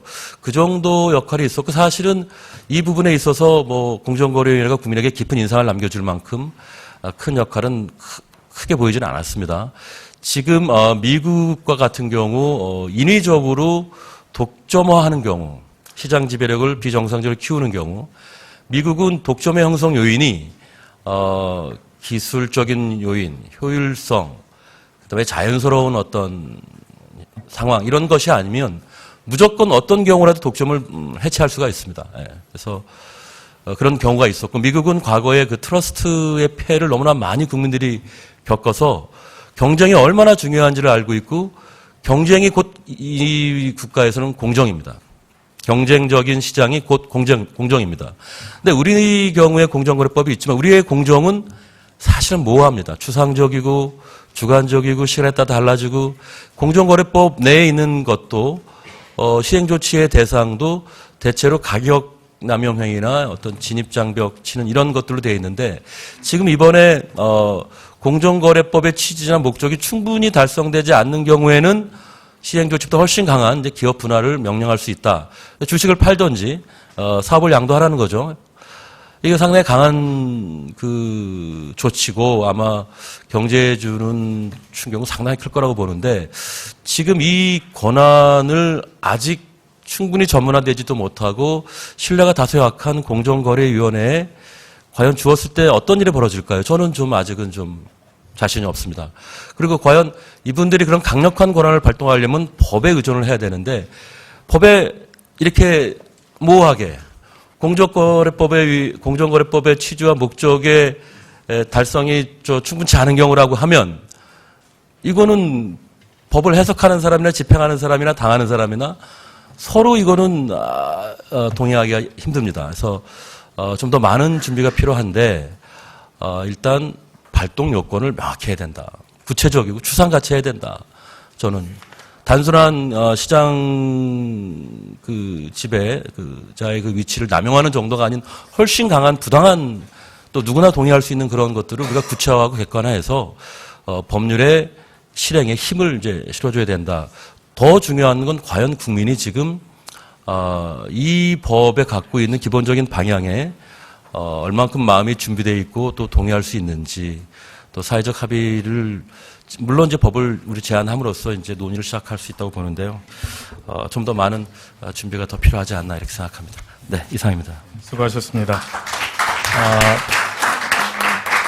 우리 의원 김우철 교수님께서는 아까 이 소장님과는 보완적으로 구체적인 입법 내용을 찬찬히 또 검토를 하시고 추가적인 보완 방안이라든지 해결 과제에 대해서 의견을 주신 것 같습니다. 다음은 우리 최이배 연구위원님 토론을 듣도록 하겠습니다. 예, 경제개혁연구소 최이배 회계사입니다. 뒤로 가면 갈수록 앞에 분들이 다 얘기를 했기 때문에 할 얘기가 없어지는 그래서 시간을 줄일 수 있는 장점이 있는 것 같습니다. 먼저 이제 공정거래법 위주로 제가 이제 검토를 했었는데요.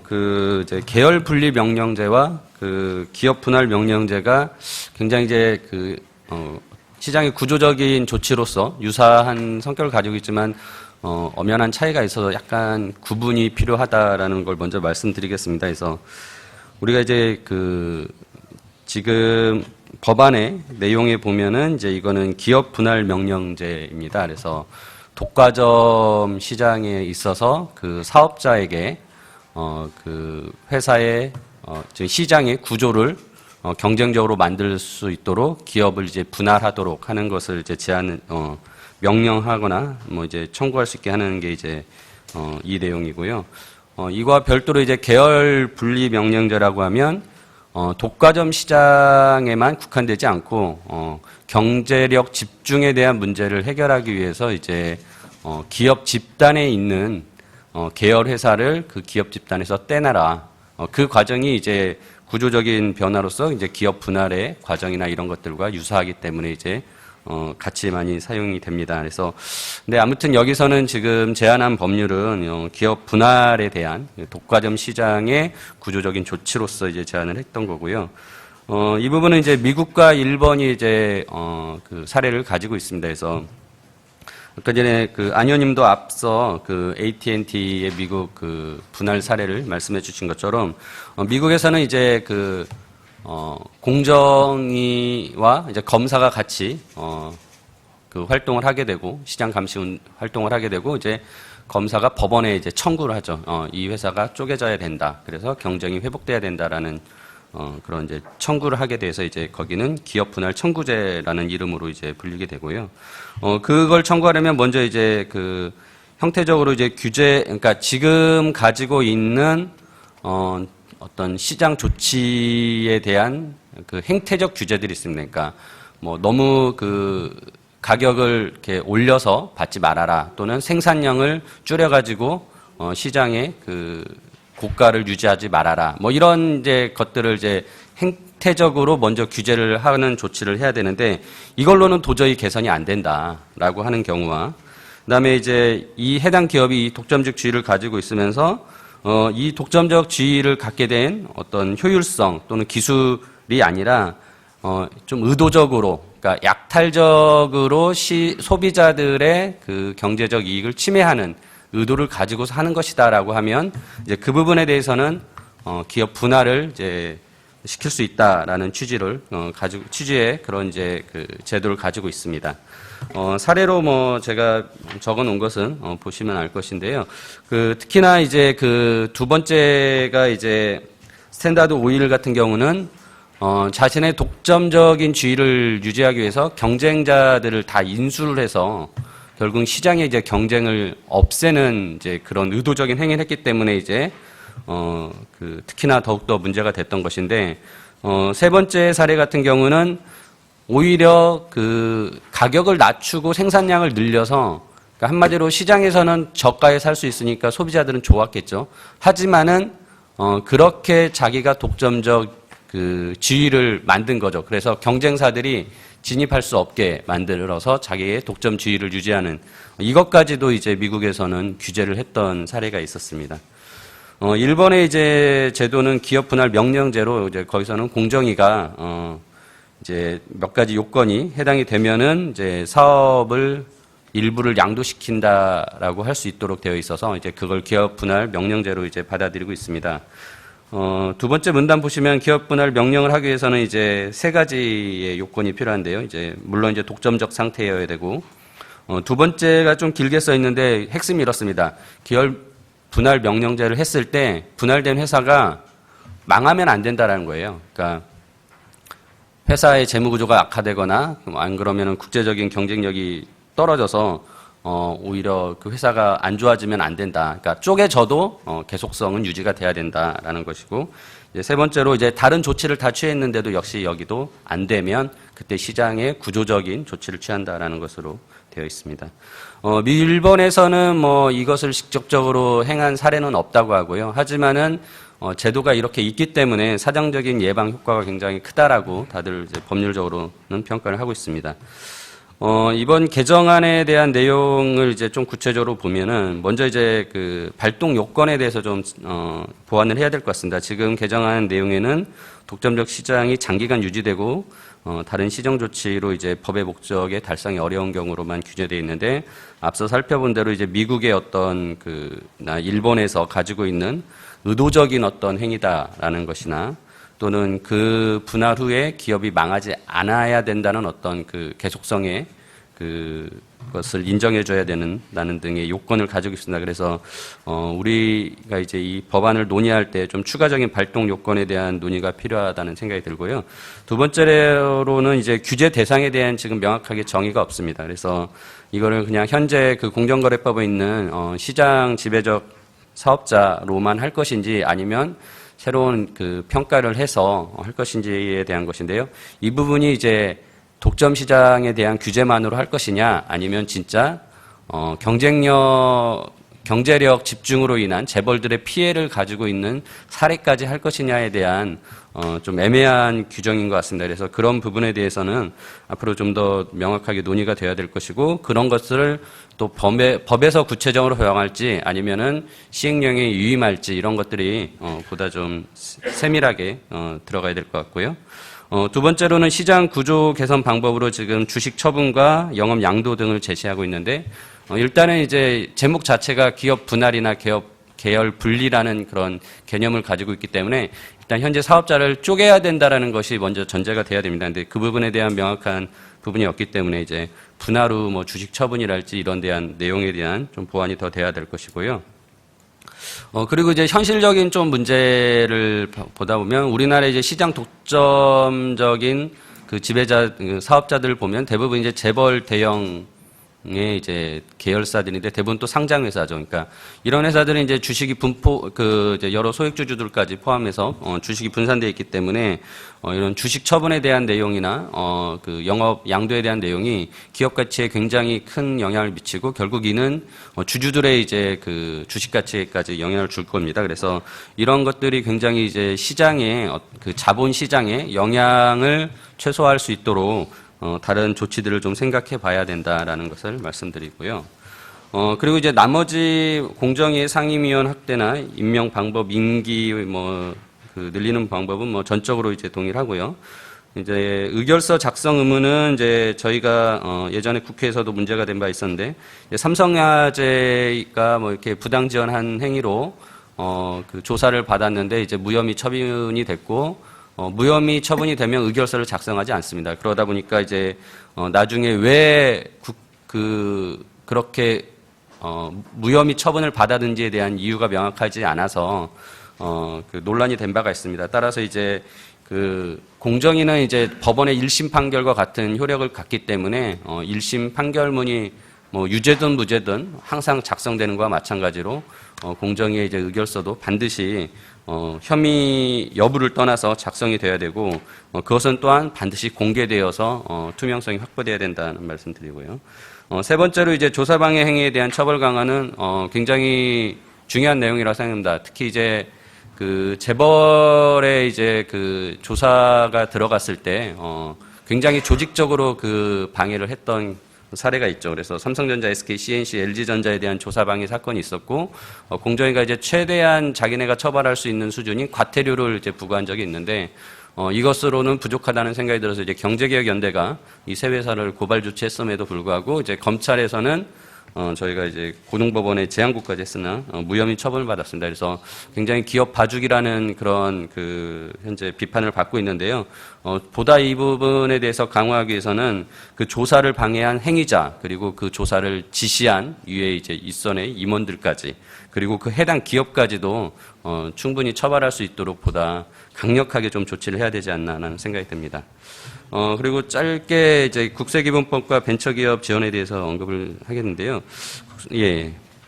국세기본법은 이제 저도 좀 우려하는 부분이 있습니다. 그러니까 법인세를 납부할 정도의 벤처회사라면 이미 이익이 발생했고, 그 다음에 이제 성공에 어느 정도 진입된 회사인데, 국세 납세 의무를 다하지 않은 것에 대한 부분은, 좀 엄중하게 이제 책임을 물어야 된다는 생각이 들고요. 그래서 우리나라가 좀 독특하게 가지고 있는 내용이긴 하지만 과점주주의 제2차 납세 의무에 대한 이 제도가 오히려 그런 부분에 있어서 그 책임성을 강화하는 부분인데 벤처 기업의 창업자라고 해서 무조건 그 책임을 면제해 준다는 건 조금 문제가 있다고 생각이 들어서 아까 전에 김우철 교수님 말씀하신 대로 좀 제도적으로 보완을 해서 해야 될 것 같고요.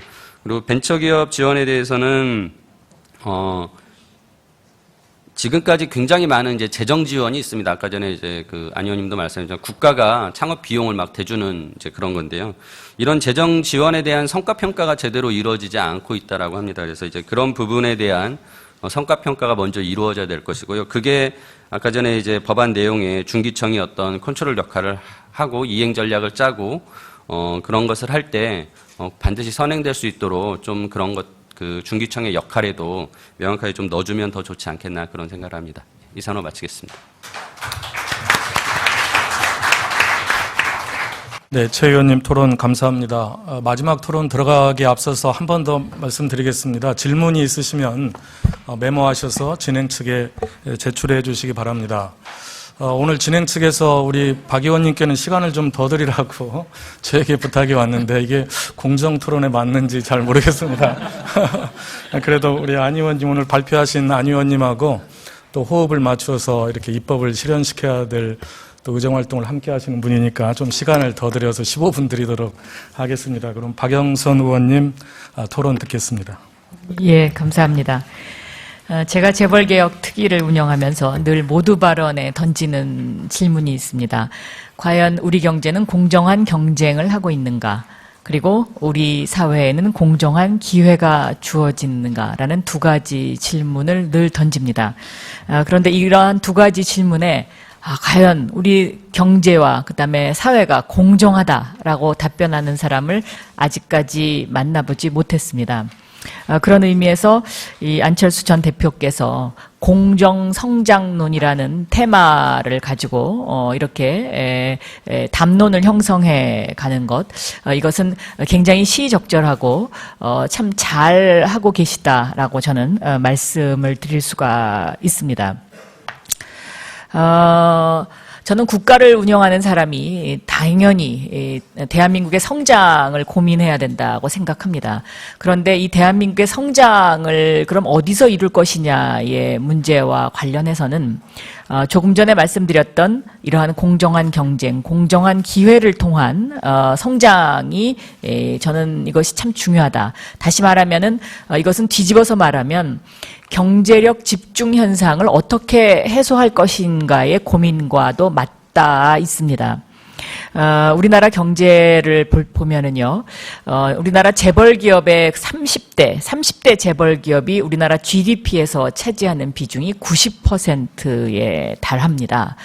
이것은 그만큼 우리나라의 경제력 집중 현상이 얼마나 심각한지를 보여주는 하나의 지표이고, 그러면 나머지 10%가 그러니까 30대 재벌 기업을 제외한 나머지 10%의 그 GDP만을 가지고 중소기업이나 다른 기업들이 이제 거기에 성장에 기여를 한다는 것인데요. 이것은 반드시 저는 그 바로잡아야 하는 일이다라고 생각합니다. 그래서 이러한 경제력 집중 현상을 바로잡지 않으면 건전한 자본주의 시장을 만들 수가 없는 지경에 이르렀다라고 저는 보고 있습니다. 건전한 자본주의 시장을 만들기 위해서 경제력 집중 현상을 반드시 해소해야 하는데 그 키워드가 공정성장이라고 저는 보고 있는 것이고요. 이 공정은 곧 사회정의, 경제정의와 맞닿아 있다라고 생각이 듭니다. 또 하나, 우리가 대한민국이 성장을 기대할 수 있는 한 부분이 북한 시장이 열리는 것입니다. 그러나 이것은 북한 시장이 열리는 문제는 별개의 그 토론의 장에서 또 논의하기로 하고요. 그럼 이러한 경제력 집중 현상을 어떻게 해소할 것이냐, 그래서 어떻게 건전한 자본주의 시장을 만들어갈 것이냐, 이 문제를 정말 본격적으로 진지하게 고민하지 않으면 한국은 중남미형 국가로 전락할 수밖에 없다라고 저는 보고 있습니다. 그래서 이런 공정성장을 뒷받침하기 위해서는 경제 참여 주체 간의 실질적인 견제와 균형의 원리가 작동되어야 하는 거 아니냐. 그러니까 예를 들면 정부와 기업, 또 기업과 개인 간의 견제와 균형의 원리, 또 사용자와 노동자 간의 견제와 균형의 원리, 또 기업 지배주주, 대주주, 또 가점주주와 소액주주 간의 견제와 균형의 원리, 이러한 3대 축이 견제와 균형의 원리로서 잘 이루어져야만 대한민국은 선진국으로 갈 수 있다라는 것이죠. 지금 제가 이렇게 세 가지로 정리한 이 부분이 바로 지금 우리 사회에서 표출되고 있는 갈등 요소다라고 정리할 수가 있겠습니다. 뭐 요즘 노동개혁 이 하나의 이슈인데 이 노동개혁도 결국은 사용자와 노동자 간의 견제와 균형의 원리를 어떻게 맞출 거냐의 문제입니다. 근데 거기에서 견제와 균형의 원리가 작동되지 않는 그러한 법이 만들어진다면 그것은 결과적으로는 우리 대한민국을 전진시키는 것이 아니라 후퇴시키는 그러한 결과를 초래하겠죠. 그런 의미에서 이 공정성장에 대한 담론을 우리가 어떻게 국민들과 소통하고 공감해 나갈 것이냐, 그것이 또 우리의 과제이기도 한 것 같습니다. 요즘 젊은이들이 그 흙수저론 얘기를 많이 합니다. 이 수저 계급론, 너는 금수저를 물고 나왔냐, 은수저를 물고 나왔냐, 아니면 흙수저를 물고 나왔냐라는 이야기를 많이 하는데 이것은 단순한 젊은이들의 그런 아픔이나 또 우스갯거리의 얘기가 아니고 이것이 저는 통계로서 뒷받침되고 있다고 생각합니다. 1980년대에는 상속이나 증여를 통해서 부를 축적하는 사람들이 27%였습니다. 그러니까 10사람이면 2-3사람 정도가 아버지를 잘 만나서 호강하는 그런 상황이었는데 2000년대 들어와서 이러한 그 상속이나 증여를 통해서 부를 축적하는 전체의 퍼센테이지가 42%로 늘어났습니다. 그러니까 10사람 중에 5사람 정도가 아버지를 잘 만나서 호강하는, 평생을 편안하게 사는 거죠. 지금이 2015년도인데 지금 2015년도의 통계는 제가 갖고 있지 않습니다만은 짐작으로는 아마 60-70%에 해당하지 않을까 이렇게 생각합니다. 그러니까 10사람 중에, 젊은이들 10사람 중에 6명, 7명이 아버지의 직업과 아버지의 재산이 나의 위치를 결정해주는 그런 사회라면 대한민국에 무슨 희망이 있겠습니까?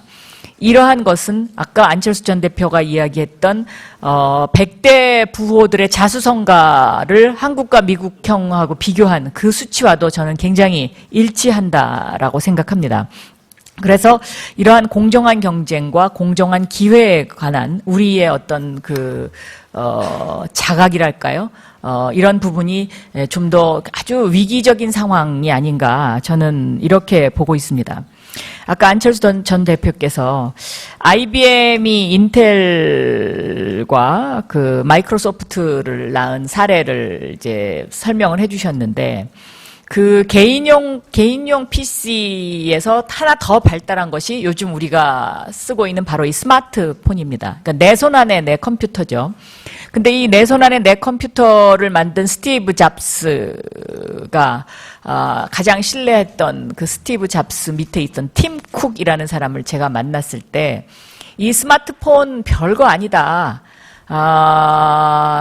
자기네들이 가장 도움 많이 받은 것이 한국 사람들의 아이디어였다. 그러니까 한국의 관료적인 어떤 그 삼성이라는 공룡회사 속에 관료적인 그 사고 속에서 사장돼 가던 아이디어를 우리가 하나씩 둘씩 찾아내거나 아니면 그곳에 있는 사람들이 우리한테 와서 왜? 한국에서 기술을 팔면 자기 기술에 대한 가치를 제대로 인정해주지 않기 때문에 그것을 우리한테 와서 파는 사람들 것을 조합한 것이다라는 이야기를 제가 들은 적이 있습니다.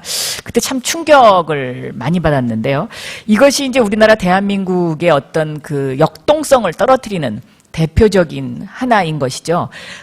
그러면서 이제 그 팀 쿡의 예 중에 하나가 I love school 이야기를 하더라고요. 그 I love school이라는 게 한국 사회에서 한때 굉장히 유행을 했었는데 그게 지금 한국 사회는 완전히 다 사라지지 않았느냐.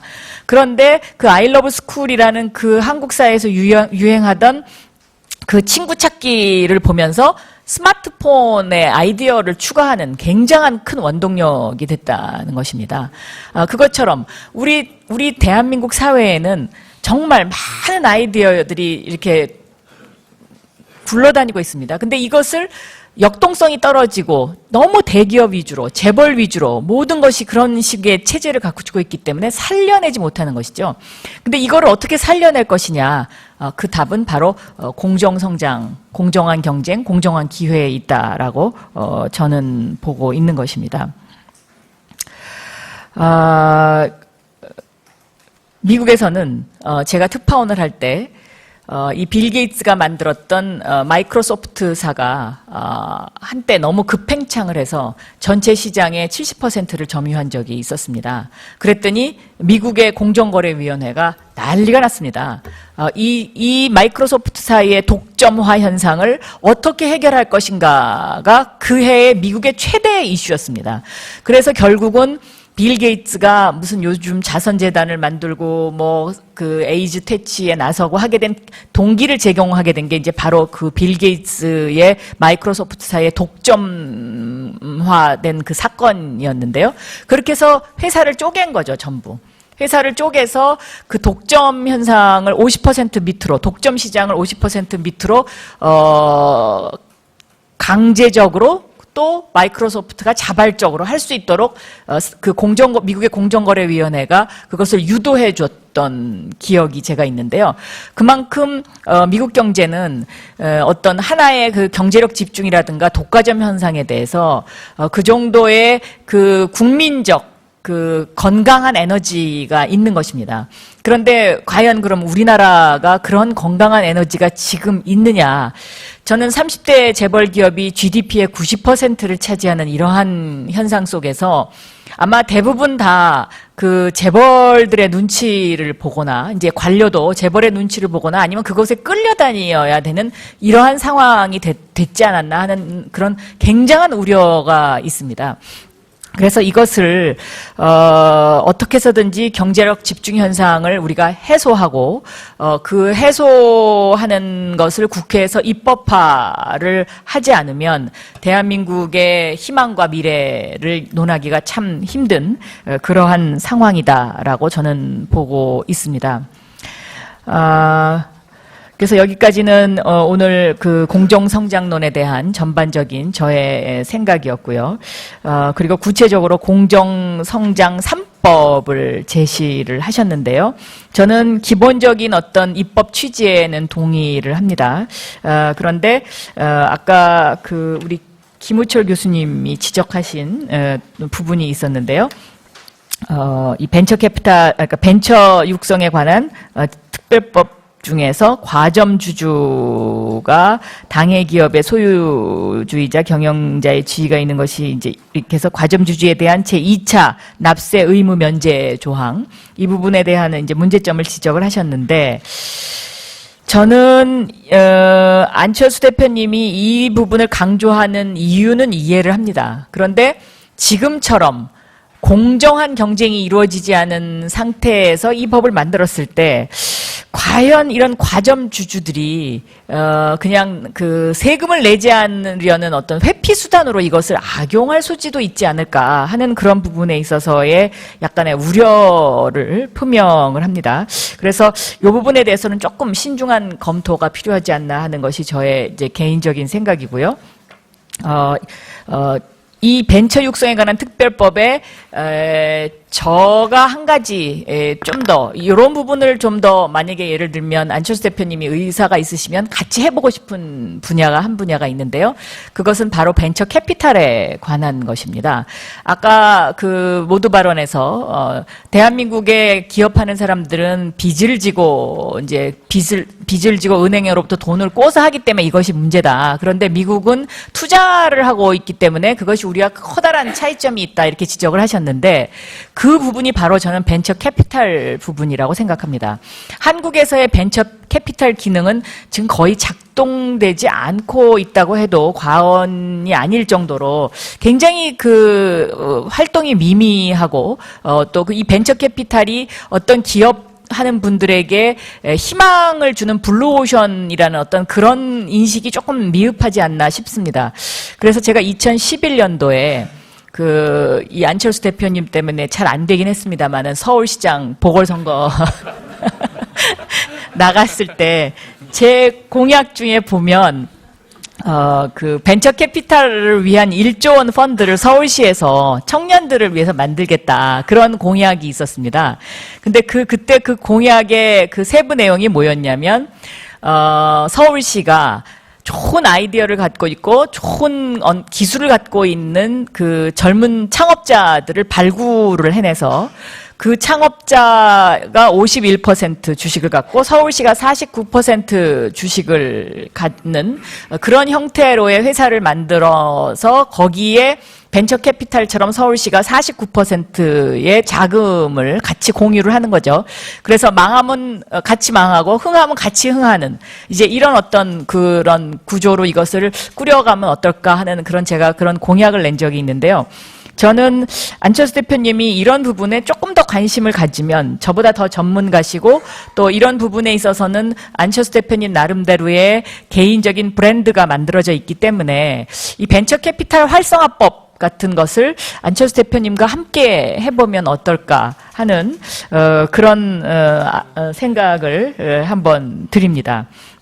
그리고 이 공정거래법과 관련해서는 이제 위원회 임기와 국회 추천 관련 부분이 있는데요. 저는 국회 추천 부분은 더 강화해야 된다라고 보고 있습니다. 왜냐하면 제가 처음에 미국에 특파원을 가니까 미국의 검찰총장들을 물론 주마다 조금 다르긴 합니다만은 미국의 검찰총장들을 투표로 뽑더라고요. 선거를 하더라고요. 검찰총장을. 굉장히 이상했습니다. 왜 이 나라는 검찰총장을 선거를 할까? 그런데 조금 지나고 나니까 알겠더라고요.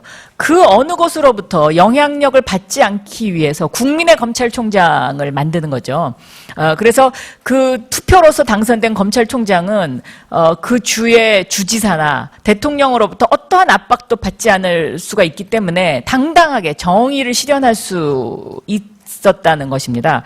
그것처럼 경제검찰인 공정거래위원장을 뽑는 데 있어서 공정거래위원장을 투표로서 설치하는 것은 좀 무리가 있으니까 국회에서 이것은 찬반, 과반 투표 이상의 표를 얻은 사람을 공정거래위원장으로 뽑으면 그나마 공정거래위원장의 어떤 권한이 좀 더 독립적으로 운영될 수 있지 않을까 하는 이제 그런 생각을 하고요. 그 임기 5년에서 한 번 더 연임할 수 있는 요 부분은 저는 이런 어떤 공정한 사회, 그러니까 독일과 같은 사회에서는 이것이 저는 굉장히 위력을 발휘할 수 있다고 보지만 현재 우리나라의 공정거래위원장과 공정거래위원을 임명하는 이 제도하에서 만약에 임기만 연장을 해주면 이것은 어떻게 보면 오히려 또 그러한 어떤 작용이 좀 있지 않을까 하는 그런 약간의 우려가 있다라는 점을 좀 말씀을 드리겠습니다. 제가 15분이 됐죠? 네. 예, 감사합니다. 네, 박 의원님 감사합니다. 대체로 발표 내용의 취지와 내용에 대해서 동의하시고 몇 가지 또 보완되었으면 추가적으로 검토해왔으면 하는 부분에 대해서 지적이 있었습니다. 그리고 어김없이 또 새로이 마케팅을 새로운 입법 제안을 하셔서 협력을 요청하시고 이런 내용들을 상세하게 말씀을 해주셨습니다. 그 사이에 손님이 또 한 분 더 오셨습니다. 박혜자 의원님 소개해드리겠습니다.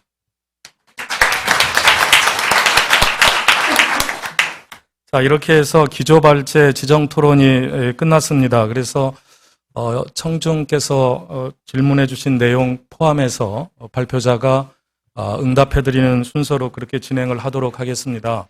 지금 두 분이 질문을 하셨는데 한 분 질문은 내용이 방대해서 그 내용은 추후에 의원실에서 응답을 드리도록 그렇게 하겠고요. 한 분만 오늘 질문을 소개해 드리겠습니다. 첫 번째 질문은 노동정치포럼의 송재영 선생님이십니다. 이분께서는 지금 재벌과 대기업이 지속적인 내고 압력으로 납품 단가 인하를 통해서 경제적 부담을 중소기업에 전가하는 경향이 있다는 점을 지적을 하셨습니다. 그리고 그래서 이러한 납품 단가의 어떤 공정성 확립을 위해서 제도적 방안이 있는지 어떤 의견을 가지고 계신지 오늘 발제자에게 질문을 하셨습니다. 이따 좀 응답을 해 주시겠고요. 그리고 또 한 분이 질문하신 내용은 백종욱 선생님이신데 6가지 질문을 해 주셨습니다. 그 항목만 소개해 드리고 응답은 나중에 의원실과 오늘 행사를 주최한 우리 내일 연구소에서 답변을 드리도록 하겠습니다. 그 공정위원회 국회 추천, 또 소위원회 의결서 관련한 문제, 그리고 조사 방해와 관련된 규정, 또 아까 전력 문제 언급하셨는데 일본과 공조할 수 있지 않겠는가, 또 구조 개선 명령, 이러한 6가지 질문을 방대하게 6페이지에 걸쳐서 작성을 해주셨기 때문에 이건 우리 그 연구소하고 안 의원님실에서 상세히 검토해서 답변을 드리도록 그렇게 하겠습니다. 그러면 아무래도 우리 발표자이신 우리 안 의원님께서 오늘 토론자들이 제기하셨던 내용이라든지 금방 서면 질의된 내용을 포괄해서 응답을 해주시는 순서를 갖도록 하겠습니다. 예, 우선은 그 네 분 그 토론 감사드립니다. 거기에 대해서 짧게 제가 의견들 먼저 말씀드리고 질문에 대한 답변을 드리겠습니다. 먼저 이원재 소장께서 그 좋은 지적해 주셨습니다. 그 제도적인 변화도 필요하지만 메신저로서의 역할도 정부나 또는 그 정치 지도자가 해야 될 몫이라고 말씀하셨는데요. 제가 독일 가서 굉장히 인상적인 장면을 봤습니다. 그 막스 플랑크 연구소에서 굉장히 여러 개가 있습니다. 근데 그 각각 지역마다 특정한 연구 주제를 가지고 있습니다. 제가 갔던 뮌헨에서는 그 혁신, 이노베이션에 대한 그 연구를 하는 게 막스 플랑크 연구소의 그 임무였었는데요. 그 소장을 만났더니 소장이 매년 그 독일이 혁신해야 될 과제에 대해서 방안에 대해서 정리를 하고 그 보고회를 그 메르켈 총리 앞에서 직접 한답니다. 매년 빠지지 않고. 그러면 메르켈 총리가 그걸 다 듣고 나서 그 보고서를 자기가 직접 손으로 받는답니다. 다른 직원을 통해서 전달받는 것이 아니고. 그리고 그 보고서를 품에 안고 보고서를 쓴 그 연구자들과 함께 이제 매년 사진을 찍습니다. 근데 저는 그 사진이 굉장히 인상적이었습니다. 우선은 그 혁신이라는 걸 이 총리가 가장 중요하게 생각한다는 점이 그 사진에서 드러나고, 그리고 그걸 소중하게 직접 자기 품 안에 안고 있다는 말은 그 메르켈 총리가 물리학 박사입니다. 그러니까 본인 스스로가 전문가고 어느 누구의 도움이나 해석 필요 없이 내가 다 이해할 수 있다. 내가 직접 이걸 그 실행에 옮기겠다. 저는 그 메시지가 굉장히 강렬했습니다. 그래서 이 정치 지도자는 이렇게 해야 되는구나. 그걸 느꼈던 그 소중한 경험이었었는데요. 이제 그 지적해 주신 것 같습니다. 그리고 창업 정책에 대해서 제가 길게 말씀드렸습니다만 한마디로 창업 정책은 금융 정책이 아니라 산업 정책이라고 한마디로 이렇게 요약해 준 그 부분이 핵심을 말씀해 주셨다고 봅니다. 그리고 이제 두 번째로 김무철 교수님께서 또 여러 가지 좋은 제안들을 해 주셨습니다. 그 중기청장에게 컨트롤 타워를 맡겨도 과연 실질적인 권한이 있겠는가, 이제 그 말씀을 하셨는데요. 저도 회사에서 또는 정치에서 이렇게 하다 보니까 실제로 어떤 일이 그 실행으로 옮기는 데는 3가지가 필요하다고 봅니다. 첫 번째가 제도, 두 번째가 그 운용, 그리고 세 번째는 그 일을 관철시키는 리더십입니다. 그래서 그 사실은 이게 제가 입법을 해서 국회에서 통과돼서 제도화가 되더라도 이 제도를 행정부에서 직접 그 입법 취지 그대로 운용을 하고, 그리고 그 책임자, 좁게는 중기청장 내지는 크게 보면 대통령입니다. 이 사람들이 이걸 제대로 방향에 맞게 챙기고 관철시키는 리더십이 필요합니다. 그 셋 중에 하나만 빠져도 이게 취지대로 움직이지는 않을 겁니다. 사실 그런 안타까움도 있습니다만 일단은 저는 입법기관인 국회에서 할 수 있는 일은 제도를 정교화하게 만들고 그 해석의 여지를 주거나 좀 다른 쪽으로 움직일 여지를 가급적이면 줄이는 쪽으로 입법을 해야 되겠다는 그런 생각들을 하게 됩니다. 그리고 이제 그 국세기본법에 대해서는 지금 여러분이 지적을 해주셨습니다. 김문철 교수님, 최이배 위원님, 박영선 의원님 모두 다 이게 자칫하면 그 모든 과점주주에게 이렇게 혜택을 주다 보면 오히려 그 회피 수단으로 악용될 소지가 있다는 그런 말씀들을 주셨기 때문에 이제 어떤 범위에 예를 들면 뭐 추후 재도전하는 사업자로 국한한다든지 하는 그런 부분들 이제 모든 사람에게 주기보다 특정한 사람들에게 그 범위를 국한하는 부분들은 이 세 분 조언대로 이제 검토해 보도록 하겠습니다. 그리고 또 이제 이 독점 규제 부분에 있어서 기업 분할에 대해서도 이제 두 분께서 말씀을 주셨는데요. 구체적인 발동 요건이 필요하지 않느냐는 지적, 거기에 대해서도 검토해 보도록 하겠습니다. 또한 이제 박영선 의원님께서도 그 여러 가지 이제 독점 규제 부분이라든지 또 국세기본법 개정안에 대한 의견도 주셨고, 특히 이제 벤처캐피탈 활성화법 이제 제안을 해주셨는데요. 사실 이 부분도 제가 생각하는 공정성장론에서 가장 중요한 부분 중에 하나 아니겠습니까? 그래서 이 부분도 제안해 주셨으니까 적극적으로 또 아이디어도 내고 같이 한번 입법해 보도록 하겠습니다. 마지막으로 이제 질문에 대한 답입니다. 재벌과 대기업이 중소기업에 대해서 납품 단가 인하를 강요하는 데 대해서 제도적인 부분이 있어야 되지 않느냐는 질문을 주셨는데요. 지금 현재 대기업과 중소기업 간의 불공정 거래 관행에서 가장 문제가 되는 부분이 두 부분 정도입니다. 하나는 구조적인 부분, 동물원 구조입니다. 무슨 뜻이냐면 처음 이제 기업을 창업을 했을 때 항상 처음 판매가 아주 어렵습니다. 다른 회사에서 이미 쓰고 있으면 두 번째 회사부터는 영업하기가 쉬운데 항상 첫 번째 계약하는 게 굉장히 어렵습니다. 근데 그 약점을 이용해서 대기업에서 좋은 제품에 대해서 독점 판매를 요구하는 겁니다. 우리한테만 납품하고 다른 기업에 납품하지 마라.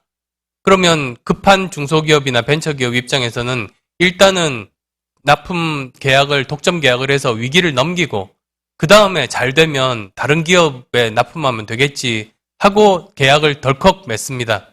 근데 그게 결국은 대기업이 만들어 놓은 동물원에 갇히는 겁니다.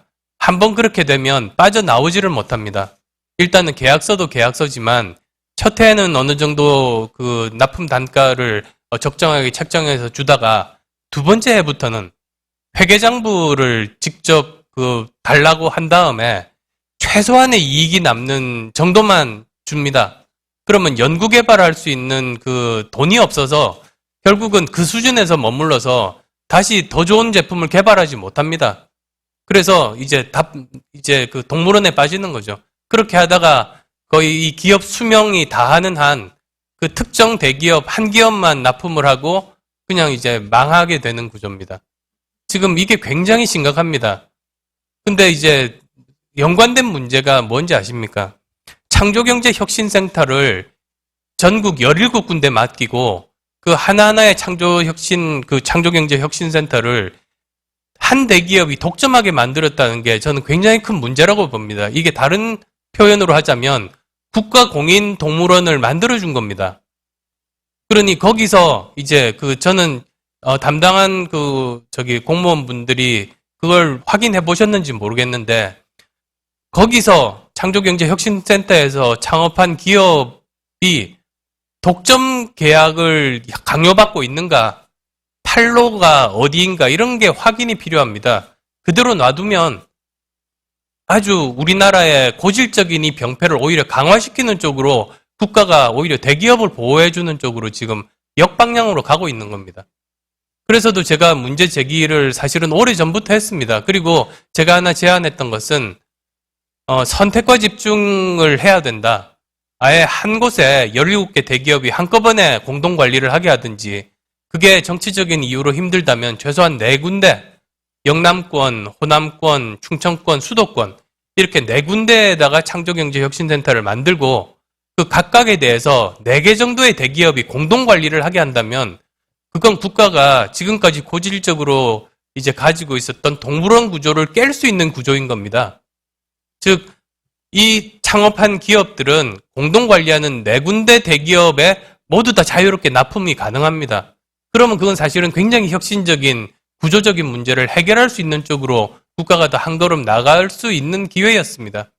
그걸 놓친 겁니다. 17군데 사진 찍는 것에 한눈이 팔렸는지는 모르겠습니다만 결국은 지금 오히려 우리 그 중소기업, 대기업 간의 불공정 거래 관행 구조적인 문제를 풀지 못하는 상태로 그냥 답습하는 정도 수준으로 머물렀다는 게 저는 굉장히 아쉽습니다.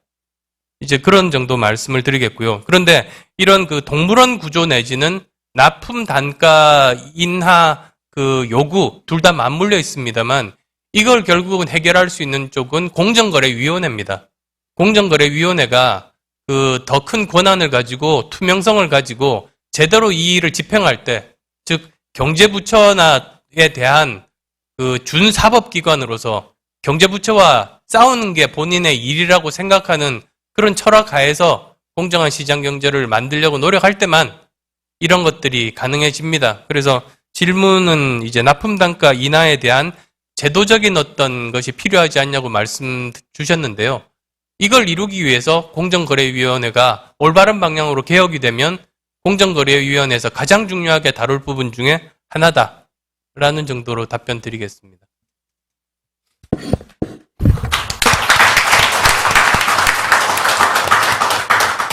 네, 감사합니다. 혹시 토론자 선생님들 되실 말씀 있으시면? 예. 그러면 지금 뭐 전 세계적으로 지난 30여 년 동안 소득과 자산의 분배가 악화되고 있고 그게 이제 분배 문제뿐만이 아니라 성장까지도 제약하고 있다 이렇게 지적이 되고 있습니다.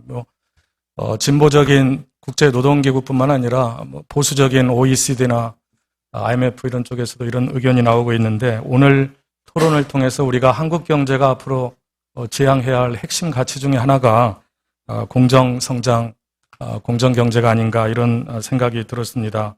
오늘 그 성장과 분배가 선순환하는 이러한 경제를 이루고자 하는 그런 입법을 준비하는 그런 천리길의 첫걸음을 성공적으로 띄었다 이렇게 한번 자평을 해보고 싶습니다. 오늘 발제와 토론을 해주신 5분에게 감사를 드리고 또 귀중한 시간을 내서 이렇게 끝까지 함께 해주시고 마음을 모아주신 청중 여러분에게도 감사를 드립니다. 이것으로 공정 성장을 위한 공정 3법 토론회를 모두 마치도록 하겠습니다. 감사합니다.